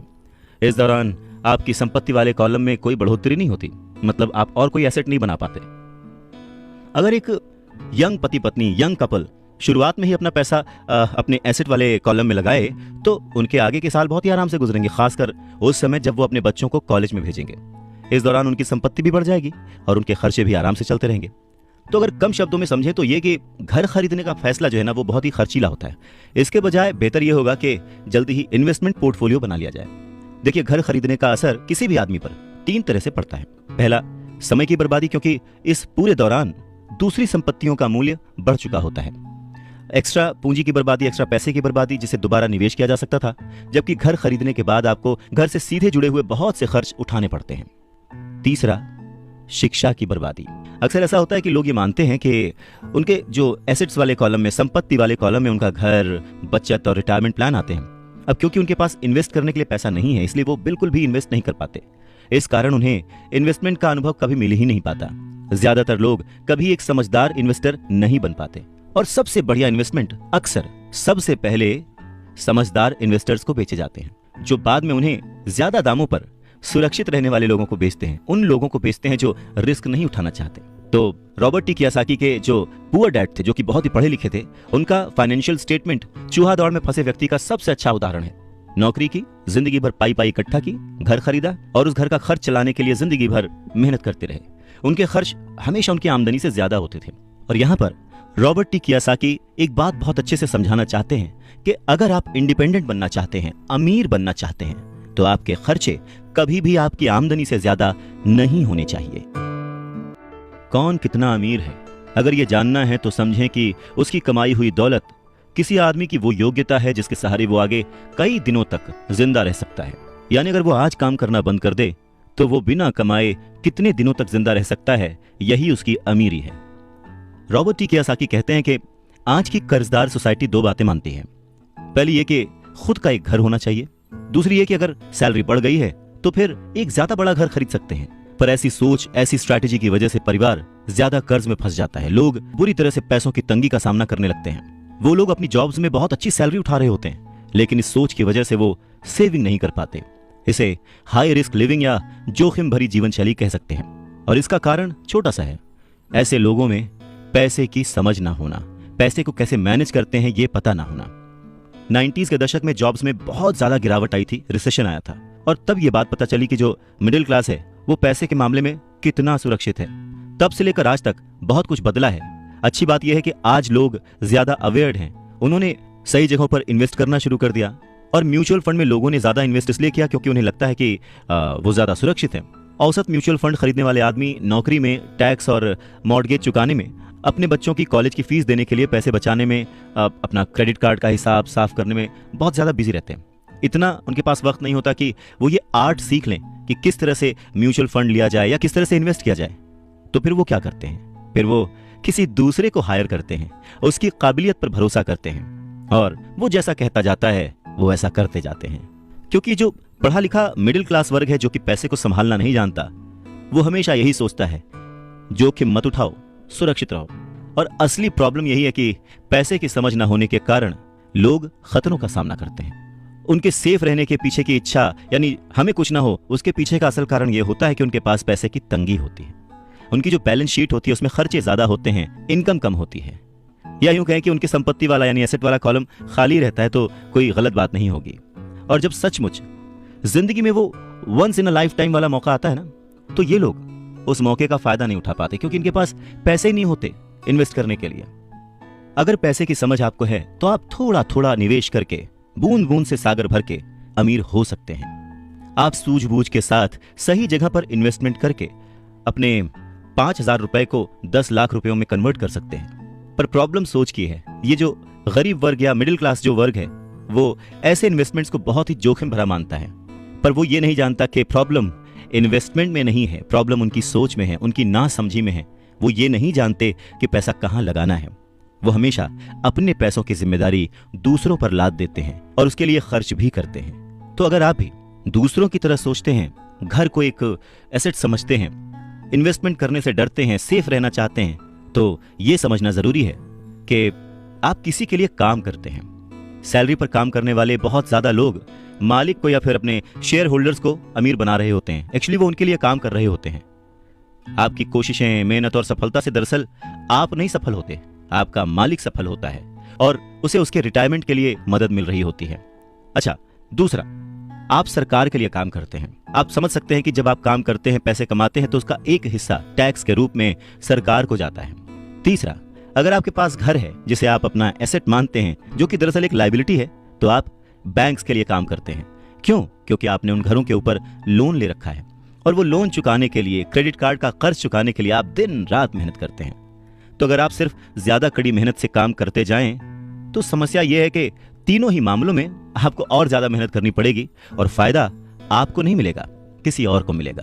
तो आपको यह सीखना पड़ेगा कि आपकी ज्यादा मेहनत से किस तरह आपको और आपके परिवार को फायदा हो। मान लीजिए कि अगर आप ये फैसला कर भी लेते हैं कि आप सिर्फ अपने काम से काम रखेंगे, पर पैसों की समझ न होने के कारण, उसे मैनेज करने की समझ न होने के कारण आपको ये नहीं पता होता कि आपके लक्ष्य को किस तरह से निर्धारित किया जाए। अक्सर लोग अपने प्रोफेशन को बनाए रखना चाहते हैं, अपनी सैलरी के सहारे ही अपनी संपत्ति को, अपने एसेट्स को खड़ा करना चाहते हैं। पर जब उनकी संपत्ति बढ़ती है तो वो किस तरह अपनी सफलता का आकलन करते हैं, कब कोई दूसरा आदमी ये महसूस करता है कि वो अमीर है, कि उसके पास दौलत है, और संपत्ति और दायित्व के बीच का बैलेंस कैसा है, ये सब बातें भी समझना उतना ही जरूरी है। तो फिर सवाल वही है कि अमीर कैसे बना जाए। अमीर बनने के लिए आपकी संपत्ति, आपकी सफलता, आपके आसपास का माहौल, आपकी दौलत, इन सब के बारे में आपको सोचना पड़ेगा, एसेट्स और लायबिलिटीज के बारे में सोचना पड़ेगा। सबसे इंपॉर्टेंट है कि अपने दिमाग को हमेशा खुला रखना पड़ेगा, क्योंकि ये जिंदगी भर का सब्जेक्ट है। आपको ये सब्जेक्ट जिंदगी भर पढ़ना है, सीखना है और अमीरी की राह पर आगे बढ़ते जाना है। आधी छोड़ पूरी को धावे, पूरी मिले न आधी पावे। मुश्किल के दौर में, गरीबी के दौर में अपने आप को कैसे संभाला जाए, अपने आप को कैसे गरीबी से उबारा जाए, इस बात को समझाने के लिए रॉबर्ट टी कियोसाकी बहुत ही अच्छा एग्जाम्पल देते हैं। वो कहते हैं कि एक दिन कर्ज लेने के लिए, क्योंकि उनकी माली हालत खराब हो गई थी, तो उन्होंने अपने नए गोल्फ क्लब, आर्ट कलेक्शन, किताबें, स्टीरियो, टेलीविजन, उनके महंगे कपड़े, घड़ियां, जूते और बहुत सारे ऐसी चीजें लोन वाले पेपर में जो संपत्ति वाला कॉलम होता है उसमें लिख दिया, एसेट्स में लिख दिया और भेज दिया। उन्हें लगा कि मेरे पास इतनी चीजें हैं तो लोन अप्रूव हो जाएगा, पर उनका लोन का जो पेपर था, एप्लीकेशन पेपर, वो रिजेक्ट कर दिया गया। क्यों? क्योंकि उनका बहुत सारा इन्वेस्टमेंट फिजूल था। लोन कमेटी को वो बात एकदम भी समझ नहीं आई। वो ये जानना चाहते थे कि उनके पास एक नॉर्मल सी नौकरी क्यों नहीं है जिसमें वेतन मिलता है। उन्होंने उनके महंगे कपड़े और महंगे जो खेल का सामान था उनके बारे में कोई सवाल नहीं किया। जिंदगी में कई बार ऐसी कठिनाइयां आती हैं जब आप स्टैंडर्ड प्रोफाइल में फिट नहीं होते हैं। वो कहते हैं कि उन्हें बड़ा ही अचंभा होता है जब वो किसी को ये कहते हुए सुनते हैं कि उसकी नेटवर्थ करोड़ों रुपए है, लाखों रुपए है, क्योंकि नेटवर्थ के सटीक ना होने का एक खास कारण है। वो ये कि जिस पल आप अपनी संपत्तियों को, एसेट्स को बेचना शुरू करते हैं ना, उनका प्राइस, उनका रेट, उनका दाम बहुत कम हो चुका होता है।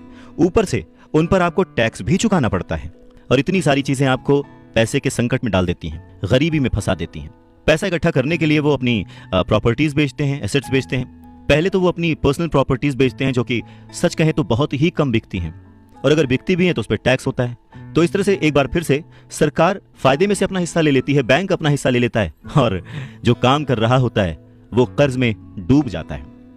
तो सीख यही है कि इन सारी चीजों में फंसने के बजाय अपने काम से काम रखिए। जो कर रहे हैं वो करते चलिए, कुछ भी छोड़िए नहीं, पर हाँ थोड़ी एक्स्ट्रा मेहनत करके, थोड़ी एक्स्ट्रा समझदारी से, फाइनेंशियल लिटरेसी से पैसों को यूज करने का, पैसों को इन्वेस्ट करने का हुनर सीखिए। थोड़ा थोड़ा करके एसेट्स बनाते जाइए, पर हाँ ऐसी चीजों को खरीदने से बचिए जिनकी कीमत एक बार घर लाने पर कम हो जाती है, क्योंकि ये चीजें कभी भी एसेट्स नहीं हो सकती। गरीबी से बचने का एक दूसरा तरीका यह है कि अपने खर्च कम कर लें, अपनी रिस्पॉन्सिबिलिटीज को और घटा लें और मेहनत ज्यादा करना शुरू कर दें, जिससे इनकम ज्यादा हो। अब बहुत सारे लोगों को इस बात में कंफ्यूजन हो सकती है कि सही जगह निवेश करने का क्या मतलब है, सही इन्वेस्टमेंट क्या है। तो रॉबर्ट टी कियोसाकी कहते हैं कि ऐसा काम करें जिसमें आपकी मौजूदगी की जरूरत ना हो। स्टॉक्स, बॉन्ड खरीदें, म्यूचुअल फंड खरीदें, आमदनी देने वाले रियल एस्टेट में खर्च करें, अपने आप को ग्रूम करने में पैसे खर्च करें, एजुकेशन में जैसे कि म्यूजिक, लिखना, पेटेंट, स्पोर्ट्स और ऐसी हर चीज जो कीमती है, जिसे खरीदने के बाद आपको पैसे मिलते हैं, ना कि आपको उसमें पैसे लगाने पड़ते हैं, उस हर चीज में आप इन्वेस्ट कर सकते हैं। सबसे जरूरी बात, आप जहां भी इन्वेस्ट करते हैं हमेशा ध्यान रखें कि उस इन्वेस्टमेंट से आपको प्यार हो। जैसे कि रॉबर्ट टी कियोसाकी को इमारतों से और जमीन से प्यार था, तो उन्होंने बहुत सारा इन्वेस्टमेंट रियल एस्टेट में किया। जब पैसे खर्च ही नहीं करने हैं तो फिर कमाएं क्यों, और ऐसी अमीरी का क्या फायदा? यह सवाल हम सभी के मन में आ सकता है। इस बात पर रॉबर्ट टी कियोसाकी कहते हैं कि यह सिर्फ सोच का अंतर है। जो अमीर आदमी होता है वो भी ये चीजें खरीदता है, वो विलासिता की चीजें खरीदता है, लेकिन सबसे बाद में। पहले वो ये देखता है कि क्या करने से उसे फायदा हो सकता है और किस चीज की उसे सबसे ज्यादा जरूरत है। वहीं उल्टा जो मिडिल क्लास आदमी है या गरीब आदमी है, वो थोड़ा सा पैसा आने पर भी सबसे पहले वो अपने शौक पूरे करता है। घर, हीरे, ज्वेलरी, गाड़ियां, कुछ भी खरीद लेता है।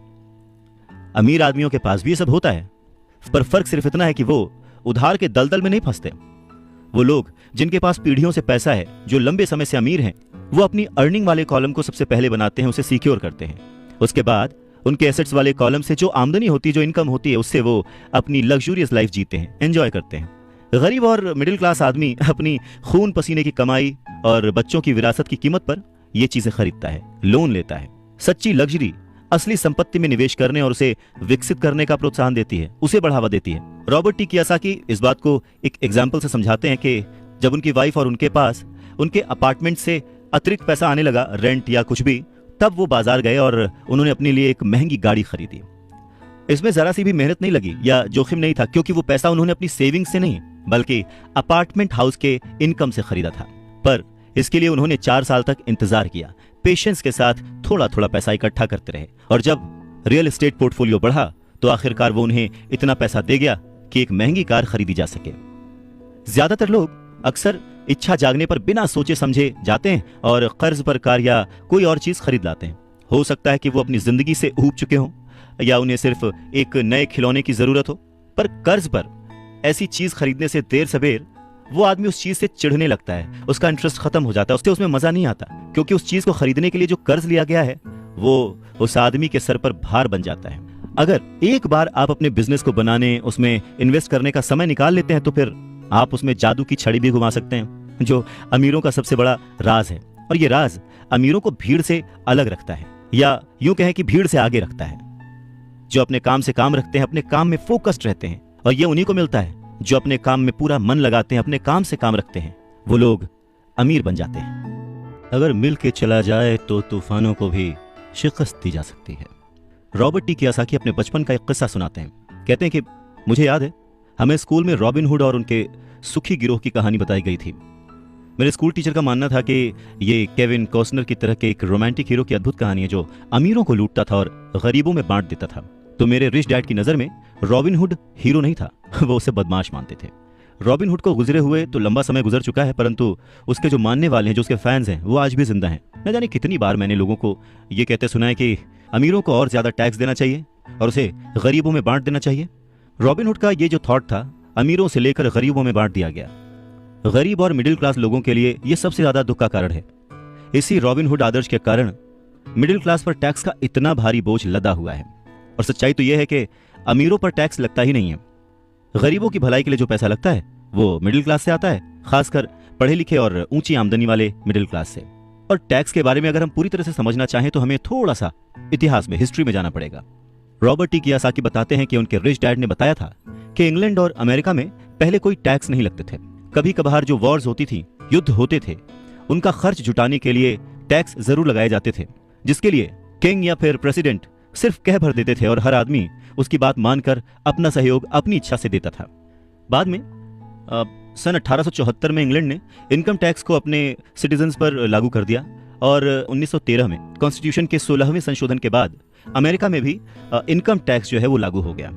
एक समय था जब अमेरिकी लोग टैक्स विरोधी हुआ करते थे, पर धीरे धीरे लगभग 50 सालों के बाद लोगों ने वो एक्सेप्ट कर लिया।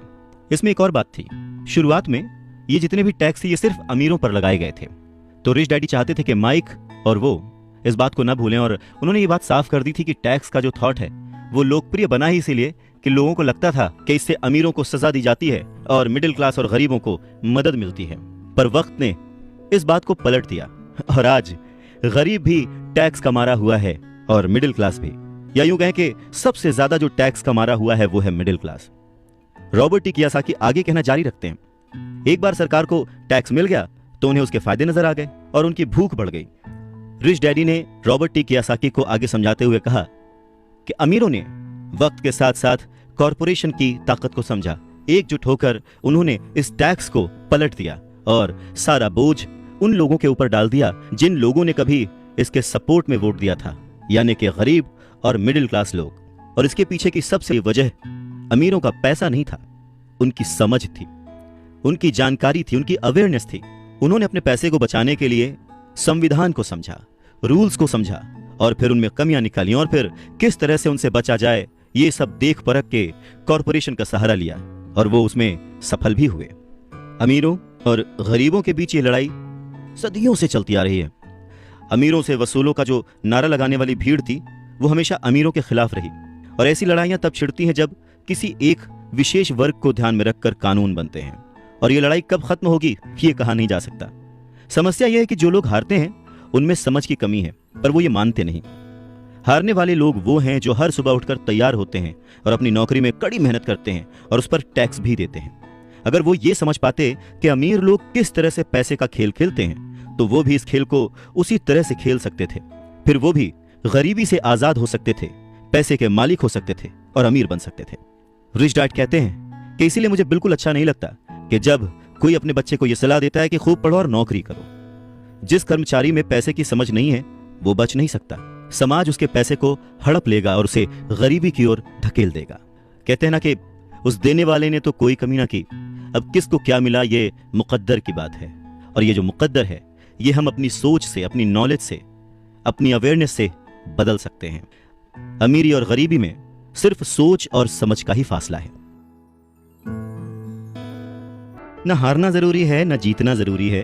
अरे ये जीवन का खेल है, इसे खेलना जरूरी है। रॉबर्ट टी कियोसाकी कहते हैं कि पैसे कमाना भी एक खेल ही है। अगर आप इसे एक खेल की तरह एंजॉय करेंगे तो आप और ज्यादा रिच होते जाएंगे।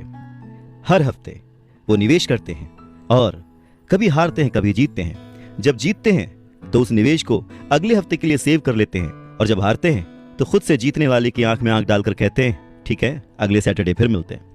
रॉबर्ट टी कियोसाकी की बात से यह समझ में आता है कि पैसा कमाना भी एक खेल जैसा ही है। अगर आप उसे एंजॉय करते हैं, उसके पीछे नहीं भागते हैं, तो आप धीरे धीरे ही सही पर ग्रो करेंगे और जल्द ही अमीर बन जाएंगे। इंसान गलतियां करता है और उन गलतियों से सीखता है। अमीर बनना भी कुछ वैसा ही है।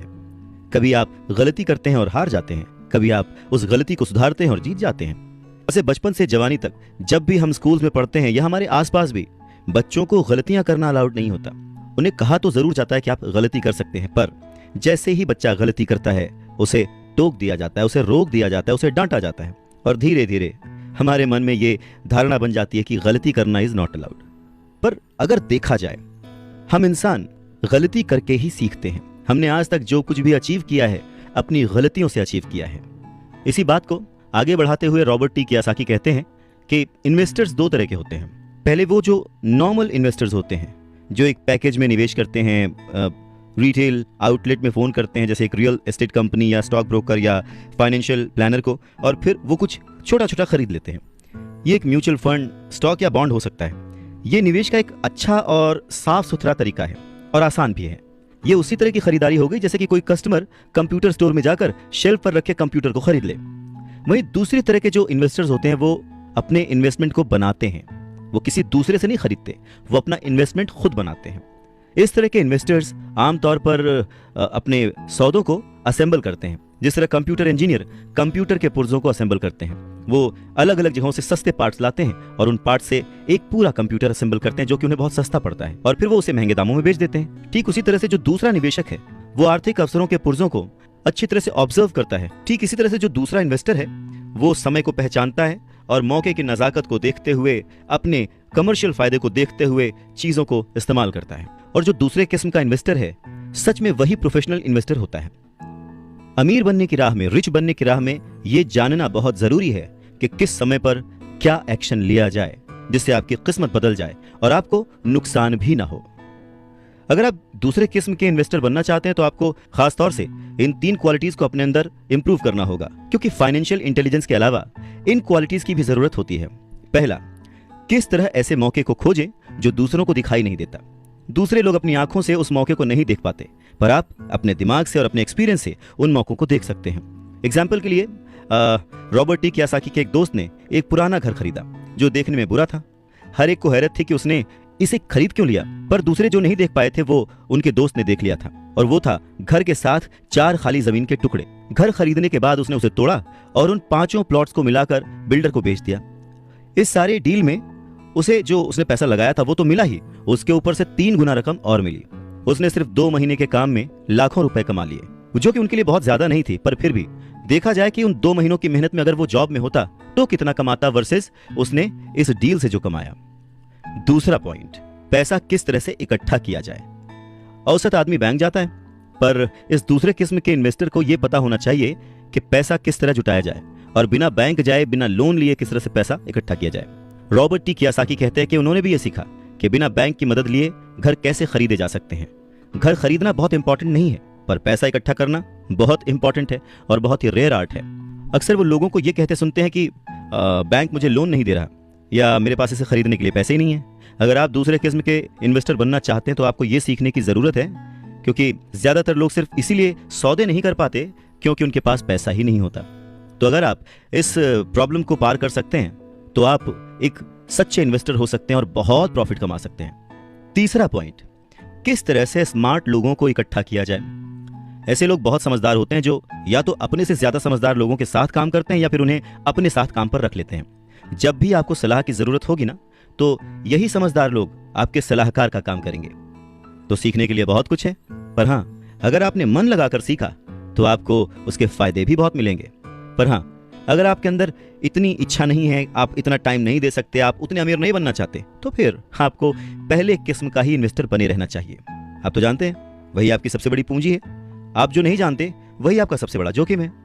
जोखिम तो हमेशा रहता है, इसीलिए इससे बचने के बजाय इसे मैनेज करना सीखें, तभी आप तरक्की कर पाएंगे और अमीर बन पाएंगे। जब जिंदगी आपको नींबू थमाए तो जल्दी से शरबत बना लो और पी लो।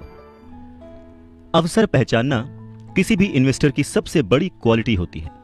फाइनेंशियल बुद्धि का मतलब है ज्यादा विकल्प होना। अगर अवसर आपके सामने आ ही नहीं रहे हैं तो फिर आप अपनी गरीबी को सुधारने के लिए और क्या कर सकते हैं। अगर कोई अवसर आपकी झोली में आकर गिर जाए पर आपके पास पैसा ही नहीं है और आप उसमें इन्वेस्ट ही नहीं कर सकते, ऊपर से बैंक वाले आपको उधार नहीं दे रहे, आप पैसे का कहीं से इंतजाम नहीं कर पा रहे, तो फिर उस मौके का आप फायदा कैसे उठा सकते हैं। मान लीजिए अगर आपका अनुमान जो है वो गलत हो जाए और अगर आप जिसकी उम्मीद करते हैं वो नहीं हो, तो फिर आप क्या करेंगे? कैसे एक छोटी सी चीज को लाखों में बेचेंगे? अगर ये करना आपको आता है तो इसे ही कहते हैं फाइनेंशियल बुद्धि, यानी फाइनेंशियल इंटेलिजेंस। ज्यादा मतलब नहीं इस बात से। एग्जाम्पल लेते हैं कि एक नींबू है और उसको लाखों में बेचना है, तो लाखों में बदलने के लिए कितने अलग अलग तरह से आप उसको यूज कर सकते हैं। इसका मतलब है कि आप अपनी पैसे की समस्याओं को सुलझाने में कितने क्रिएटिव हैं। ज्यादातर लोग केवल एक समाधान जानते हैं, नींबू निचोड़ो और शरबत बना के पी लो, यानी कि कड़ी मेहनत करो, बचत करो और उधार लो। तो आपको अपनी फाइनेंशियल बुद्धि क्यों बढ़ानी चाहिए? रॉबर्ट टी कियोसाकी कहते हैं, क्योंकि आप उस तरह का इंसान होना चाहते हैं जो अपनी किस्मत खुद लिखता हो। आप जो हो रहा है उसे होने देते हैं और उसे बेहतर में बदलने की ताकत रखते हैं। ऐसे बहुत कम लोग ये बात समझ पाते हैं कि किस्मत भी हम ही लिखते हैं। जिस तरह की पैसा बनाया जाता है, अगर आप ज्यादा किस्मत वाले होना चाहते हैं और ज्यादा पैसा बनाना चाहते हैं तो बहुत कड़ी मेहनत करने के अलावा आपको अपनी फाइनेंशियल बुद्धि को भी तैयार करना होगा, सीखना होगा। अगर आप इस तरह के आदमी हैं जो सही चीज होने का इंतजार करता है तो शायद आपको बहुत लंबे समय तक इंतजार करना पड़ सकता है। ये तो बस उसी तरह की बात हो गई कि आप गैरेज से गाड़ी निकालने के पहले ये डिसाइड करना चाहते हैं कि भाई अगले 5 मील तक सभी स्ट्रीट लाइट्स ठीक रहेंगी, बर्फ नहीं गिरेगी, एक्सीडेंट नहीं होगा, वगैरह वगैरह। ये चीजें आपके कंट्रोल में नहीं है। आपके कंट्रोल में है सिर्फ गाड़ी चलाना। ठीक उसी तरह से आपके कंट्रोल में है अपने प्लान्स बनाना, अपनी समझ और सूझबूझ का इस्तेमाल करते हुए। जिस काम से आप एक महान इंसान बन सकते हैं, एक अमीर इंसान बन सकते हैं, क्या वो काम आप चंद पैसों के लिए करेंगे? नहीं ना। सीखने के लिए काम करें, पैसों के लिए नहीं। रॉबर्ट टी कियोसाकी एक घटना का जिक्र करते हैं। कहते हैं कि 1995 में मैंने सिंगापुर के एक अखबार में इंटरव्यू दिया। युवा महिला रिपोर्टर बहुत ही टाइम पे आ गई और इंटरव्यू शुरू हो गया। हम एक बहुत ही बड़े से होटल की लॉबी में कॉफी पी रहे थे और मेरा जो सिंगापुर जाने का रीजन था उसके बारे में डिस्कशन कर रहे थे। तभी उस रिपोर्टर ने मुझसे कहा, एक दिन मैं भी आपकी तरह एक बेस्ट सेलिंग लेखक बनना चाहती हूँ। मैंने उसके कई राइटअप्स और लेख पढ़े थे और उनसे प्रभावित भी था। वो बहुत अच्छा लिखती थी, बहुत ही साफ। तो मैंने उसे कहा, बिल्कुल आप कर सकती हैं, क्योंकि आप जो लिखती हैं वो बहुत ही बढ़िया है। वैसे कौन सी चीज है जो आपको आपके सपनों को पाने से रोक रही है? उसने कहा कि मेरा काम जो है वो कभी कहीं जाता है, कभी कहीं जाता है। हर आदमी कहता है कि मेरे उपन्यास बहुत बढ़िया हैं, पर एक्चुअली होता कुछ नहीं है, इसलिए मैं अखबार में काम कर रही हूँ। कम से कम इससे मेरा खर्च तो चली जाता है। अब आपके पास कोई सुझाव है क्या इस बारे में? मैंने कहा, हाँ बिल्कुल है। सिंगापुर में मेरा एक दोस्त है, वो एक स्कूल चलाता है जहां लोगों को बाइंग सेलिंग रिलेटेड ट्रेनिंग दी जाती है। वो सिंगापुर में कई बहुत ही बड़े बड़े कॉर्पोरेशंस के लिए सेल्स ट्रेनिंग कोर्स चलाता है और मैं समझता हूं कि उसके कोर्स में शामिल होने से आपका करियर बहुत ज्यादा आगे चला जाएगा। ये बात सुनने के बाद वो थोड़ा सा रूखी हो गई। वो कहने लगी कि मतलब आप ये कहना चाहते हैं कि मुझे ये सब सीखने के लिए स्कूल जाना पड़ेगा? तो मैंने हाँ कह के सिर हिलाया और फिर उसे इस बात पर विश्वास ही नहीं हुआ कि मैं सचमुच उसे स्कूल जाने के लिए कह रहा हूं। मैंने उसे कहा कि इसमें गलत ही क्या है, पर तब मुझे रियलाइज हुआ कि मुझे अपने शब्द वापस ले लेने चाहिए। उसे मेरी किसी बात का बुरा लग गया था शायद, और अब मैं सोच रहा था कि कितना अच्छा होता अगर मैंने उसे कुछ भी सुझाव नहीं दिया होता। उसकी मदद करने की कोशिश में मैंने वो सुझाव दिया था और अब मुझे खुद ही बुरा लग रहा था। उसने कहा कि मेरे पास इंग्लिश लिटरेचर में मास्टर्स डिग्री है, मैं सेल्समैन बनना सीखने के लिए स्कूल क्यों जाऊं? मैं एक प्रोफेशन में प्रशिक्षित होने के लिए स्कूल गई थी ताकि मुझे सेल्समैन ना बनना पड़े। अब वो अपना ब्रीफकेस ताकत से बंद कर रही थी और इंटरव्यू खत्म हो चुका था और उसकी बॉडी लैंग्वेज से पता लग रहा था कि वो नाराज थी। वहीं कॉफी टेबल पर मेरी एक बेस्ट सेलिंग बुक रखी हुई थी। मैंने उसे उठाया और उस लेडी के द्वारा लिखे गए नोट्स को भी अपने दूसरे हाथ में रखा। मैंने उसे कहा कि क्या आप इसे देख सकती हैं? मैंने उसके नोट्स की तरफ इशारा किया। उसने अपने नोट्स पर नजर डाली। क्या? उसने उलझन में कहा। एक बार फिर मैंने उसके नोट्स की तरफ जानबूझकर इशारा किया। एक बार फिर मैंने उसके नोट्स की तरफ जानबूझकर इशारा किया, जिस पर उसने लिखा था, रॉबर्ट कियोसाकी बेस्ट सेलिंग लेखक। यहां पर बेस्ट सेलिंग राइटर लिखा हुआ है, ना कि बेस्ट राइटिंग राइटर। तब उसे मेरी बात समझ में आई। लहरों से डर करके नौका पार नहीं होती, कोशिश करने वालों की हार नहीं होती। रॉबर्ट टी कियोसाकी कहते हैं कि जब आप रिच बनने की सोचते हैं, रिच बनने की ठानते हैं, अमीर बनने की कोशिश करते हैं, तो बहुत सारी बाधाओं को पार करना पड़ता है। तो उनके अनुसार अमीरी की राह में ऐसी 5 बाधाएं हैं जो लोगों को रोकती हैं आगे बढ़ने से। सो पहला कारण है डर, पैसा खोने के डर से पार पाना। रॉबर्ट टी कियोसाकी कहते हैं कि वो अपनी जिंदगी में ऐसे न जाने कितने अमीर लोगों से मिले हैं जिन्हें पैसे का नुकसान हुआ है, पर वो फिर भी अमीर हैं। पर ऐसे एक भी गरीब इंसान से नहीं मिले हैं जिसने अपनी एक दमड़ी भी खोई है अमीर बनने की राह में, इन्वेस्टमेंट की राह में। पैसा खो जाने का डर बहुत ही नेचुरल है, बहुत ही स्वाभाविक है। ये हर इंसान को होता है, अमीरों को भी होता है, गरीबों को भी होता है। पर प्रॉब्लम डर नहीं है, प्रॉब्लम है कि आप इस डर का सामना किस तरह से करते हैं। पैसा खोने के बाद की स्थिति से, उसकी सिचुएशन से किस तरह से बाहर आते हैं, आप अपनी असफलताओं को किस तरह से ट्रीट करते हैं, ये आपकी लाइफ में बहुत इंपॉर्टेंट है। ये आपकी लाइफ में केवल पैसे के बारे में नहीं है, बल्कि हर चीज के बारे में है। एक अमीर आदमी और एक गरीब आदमी के बीच का जो अंतर होता है वो बस यही होता है कि अमीर आदमी अपने डर से किस तरह से जीतता है और गरीब आदमी अपने डर से किस तरह से हार जाता है। लोगों के पैसा खोने का डर ठीक वैसा ही है जैसे कि मोटरसाइकिल से गिरने पर चोट लगने का डर। उस चोट लगने के डर से ज्यादा एक्साइटमेंट आपको उस बाइक को चलाने का होता है, और उसी एक्साइटमेंट में, उसी खुशी में आप बाइक चलाना सीख लेते हैं। ठीक वैसे ही पैसे के खोने के डर से ज्यादा उसे अर्न करने की खुशी अगर आपको हो, तो आप धीरे धीरे प्लान वे में एसेट्स पर ध्यान देंगे, उन्हें खरीदेंगे और एक वक्त पर अमीर बन जाएंगे। मैं अकेला ही चला था जानिबे मंजिल, मगर लोग यूं जुड़ते गए और कारवां बनता गया। रॉबर्ट टी कियोसाकी कहते हैं कि पैसा मेरे लिए काम करे और मैं पैसे के लिए काम ना करूं। मेरा ये पहला सबक दरअसल ताकत के बारे में है। अगर आप पैसे के लिए काम करते हैं तो आप ताकत को अपने बॉस के हाथ में दे देते हैं, या आप जिसके लिए काम कर रहे होते हैं आप अपनी आज़ादी उसके हाथ में दे देते हैं। अगर आपका पैसा आपके लिए काम करता है तो आप अपने पैसे के, अपने काम के, अपनी जिंदगी के खुद मालिक होते हैं। एक बार हमें हमारे लिए काम करने वाले पैसे की ताकत का ज्ञान हो जाए, फिर हमें पैसे के लिहाज से स्मार्ट हो जाना चाहिए और हमें डराने वाले लोगों से निपटने के लिए रास्ते ढूंढ लेने चाहिए। पर ऐसा करने के लिए आपको कानून की समझ होनी चाहिए, अपने आसपास की समझ होनी चाहिए, मार्केट में क्या चल रहा है इस बात की समझ होनी चाहिए, और सिस्टम कैसे काम करता है इसकी भी समझ होनी चाहिए। अगर आप अवेयर नहीं हैं, मतलब नॉलेजेबल नहीं हैं, ज्ञानी हैं, आप केयरलेस हैं, अपनी चीज़ों को समझना नहीं चाहते, तो आपको बड़ी आसानी से डराया और हराया जा सकता है। अगर आप जानते हैं कि आप क्या बात कर रहे हैं और मुसीबत कैसी है और उसे कैसे सॉल्व किया जाए, तो आपको आसानी से डराया नहीं जा सकता। रॉबर्ट कियोसाकी के रिच डैडी हमेशा उन्हें ये कहा करते थे कि स्मार्ट बनो, ताकि तुम्हें कोई भी कहीं से भी आके धक्का ना दे जाए, और उन्होंने अपनी जिंदगी में बस इसी उसूल को अपनाया था। वो कानून जानते थे क्योंकि वो कानून का आदर करते थे, वो कानून जानते थे क्योंकि कानून न जानना बहुत महंगा साबित हो सकता था। अगर आप जानते हैं कि आप सही हैं तो आप किसी से भी उलझने से नहीं डरेंगे, आप किसी के भी सामने अपनी बात रखने से नहीं डरेंगे, चाहे आपका मुकाबला विश्व के सबसे ताकतवर आदमी से ही क्यों ना हो। तो रॉबर्ट टी कियोसाकी के जो पुअर डैड थे वो हमेशा उन्हें मोटिवेट करते थे कि वो कुछ भी करके एक अच्छी सी नौकरी कर लें, कॉर्पोरेशन में किसी ऊंचे पद पर चले जाएं। और यही बात जब रॉबर्ट टी कियोसाकी ने अपने रिच डैड से शेयर की तो वो हंसे और उन्होंने कहा कि उस कॉर्पोरेट लैडर पर चढ़ने की बजाय क्यों ना उसका मालिक ही बन जाया जाए। बचपन में रॉबर्ट टी कियोसाकी को यह समझ नहीं आया था कि कॉर्पोरेशन के मालिक होने से रिच डैड का क्या मतलब था। पर मुद्दे की बात यह है कि अगर रॉबर्ट टी कियोसाकी के रिच डैड नहीं होते तो वो अपने पुअर डैड की बात मानकर किसी जगह नौकरी कर रहे होते। उनके रिच डैड ने बार बार याद दिलाया कि भीड़ के साथ चलने की जरूरत नहीं है, अपनी सोच रखो, अपनी समझ रखो और फिर अपनी जिंदगी की दिशा खुद तय करो। रॉबर्ट टी कियोसाकी अपनी कहानी कहते हैं कि जब तक मैं 25 साल का हुआ तब तक मेरे रिच डैड की सलाह मुझे समझ नहीं आती थी। उन्होंने कुछ दिन पहले ही मरीन कॉर्प्स छोड़ी थी और जेरोक्स कंपनी के लिए काम कर रहे थे। वहां उन्हें बहुत पैसा मिल रहा था, पर बार बार अपनी तनख्वाह को चेक करते थे और हमेशा निराश होते थे।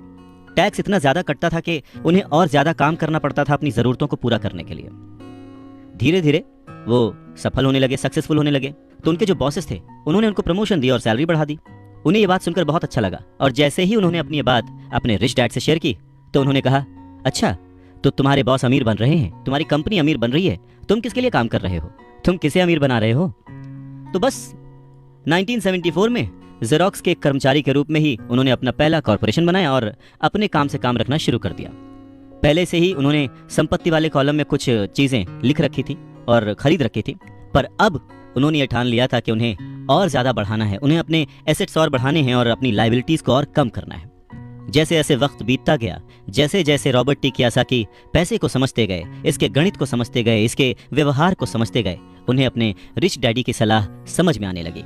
एक बार उन्होंने अपने काम से काम रखने की ठान ली और अपनी संपत्तियां, अपने एसेट्स बढ़ाने शुरू कर दिए और एक बेहतरीन कर्मचारी बन गए। उनके पास अब एक लक्ष्य था। वो सुबह जल्दी जाते थे, मेहनत से काम करते थे, ज्यादा से ज्यादा पैसे कमाते थे और अपने रियल एस्टेट में इन्वेस्ट करते थे। और वो दौर भी ऐसा था कि उस समय नई नई चीजें, नए नए डेवलपमेंट्स हो रहे थे जिसमें संभावनाएं तलाश की जा सकती थी। तो उन्होंने जेरोक्स मशीनें बेची। जितनी ज्यादा वो मशीनें बेचते, उन्हें उतना ही ज्यादा फायदा होता, लेकिन वो फायदा उनकी जेब में नहीं जाता, वो फायदा जाता कंपनी को, और रॉबर्ट टी कियोसाकी की जेब से कटता था टैक्स। ये बहुत ही मोटिवेशनल था। इस सिचुएशन में लोग हताश हो जाते हैं, पर रॉबर्ट टी कियोसाकी ने इसको पॉजिटिवली लिया और वो इस नौकरी के जाल से बाहर निकल आए। वो ये समझ गए थे कि उन्हें किस तरह से बाहर आना है, पर जल्दबाजी में उन्होंने नौकरी नहीं छोड़ी। धीरे धीरे सिर्फ 3 साल के समय में ही उन्होंने जेरोक्स कंपनी की तुलना में अपने छोटे से कॉर्पोरेशन कंपनी से ज्यादा कमाना शुरू कर दिया था। और उनका कॉर्पोरेशन रियल एस्टेट में इन्वेस्ट करने वाली कंपनी थी, और वो पैसा जो कि वो अपने एसेट से कमा रहे थे, वो उन्हीं के लिए दोबारा काम कर रहा था। अब उन्हें फोटोकॉपियर बेचने के लिए दरवाजे दरवाजे जाने की जरूरत नहीं थी। अपने रिच डैडी की सलाह से उन्हें बहुत फायदा हुआ। जल्दी ही उनकी प्रॉपर्टीज से आने वाले कैश फ्लो में इतना ज्यादा बढ़ोतरी हो गई कि उनकी कंपनी ने उनके लिए पहली कार खरीद के दी। उनकी पुरानी कंपनी जेरोक्स के लोगों को लगा कि वो अपना कमीशन बेच रहे हैं, परंतु ऐसा था नहीं। उन्होंने अपने कमीशन को अपने एसेट्स में कन्वर्ट कर रखा था। रॉबर्ट टी कियोसाकी कहते हैं कि उनका एक एक रुपया उनके एक एक एम्प्लॉय जैसा उनके लिए काम कर रहा था। क्यों? क्योंकि उन्होंने सही जगह पर इन्वेस्ट किया था। अपने रिच डैड से सीखे गए सबक के कारण वो इस चूहा दौड़ के मिथक से बाहर आ गए थे और कम उम्र में ही एक एम्प्लॉयर बन गए थे। स्कूल्स में पढ़ाया जाता है कैसे एम्प्लॉय बने, पर अपने रिच डैड की बात मानकर वो एक एम्प्लॉयर बने। और ये सब पॉसिबल हुआ पैसे को सही जगह पर इन्वेस्ट करने की समझ से, पैसे को मैनेज करने की समझ से, फाइनेंशियल लिटरेसी से। बहुत सारी मुश्किलें आई, पर अपनी सूझबूझ से और अपनी अवेयरनेस से, अपने नॉलेज से रॉबर्ट टी कियोसाकी उन मुश्किलों से आगे बढ़ते गए और लोग उनको फॉलो करने लगे। वो जब भी फाइनेंशियल सेमिनार्स में दूसरों को सिखाने को जाते, उनको अपनी बात बताते, तो वो हमेशा कहते कि फाइनेंशियल आईक्यू स्पेशलाइजेशन के 4 बड़े फील्ड से आने वाले ज्ञान का मिक्सचर है, नॉलेज का मिक्सचर है। सो वो 4 फील्ड्स कौन कौन सी हैं? पहला है अकाउंटिंग। रॉबर्ट टी कियोसाकी कहते हैं कि जिसे मैं फाइनेंशियल साक्षरता कहता हूं, एम्पायर खड़ा करना चाहते हैं, साम्राज्य बनाना चाहते हैं, तो ये सबसे इंपॉर्टेंट है। आप जितने ज्यादा पैसे के लिए जिम्मेदार होंगे, उतना ही ज्यादा आपको बारीकी से नॉलेज होने की जरूरत है, नहीं तो आपका जो साम्राज्य है, आपका जो एम्पायर है, वो ताज के पत्तों की तरह ढह जाएगा। इस योग्यता, इस क्वालिटी की वजह से आप किसी भी बिजनेस की जो कमजोरियां हैं, वीक पॉइंट्स हैं, और उसकी जो प्लस पॉइंट्स हैं, उन्हें पहचान सकते हैं। दूसरा फील्ड है जो इंपॉर्टेंट है, वो है इन्वेस्टमेंट, जिसे वो पैसे से पैसे बनाने का विज्ञान कहते हैं। इसमें तकनीकें, रणनीतियां, स्ट्रैटेजीज, फॉर्मूले, इन सब की जरूरत होती है। तीसरा है बाजार की समझ, मार्केट की समझ, डिमांड एंड सप्लाई का साइंस। बाजार के तकनीकी पहलुओं को जानने की जरूरत है जो कि भावनाओं द्वारा संचालित होते हैं। जी हाँ, मैक्सिमम जनता इमोशनल होकर चीजें करती है और उसका फायदा उन लोगों को होता है जो कि दिमाग से सोचते हैं, खास करके पैसे के बारे में।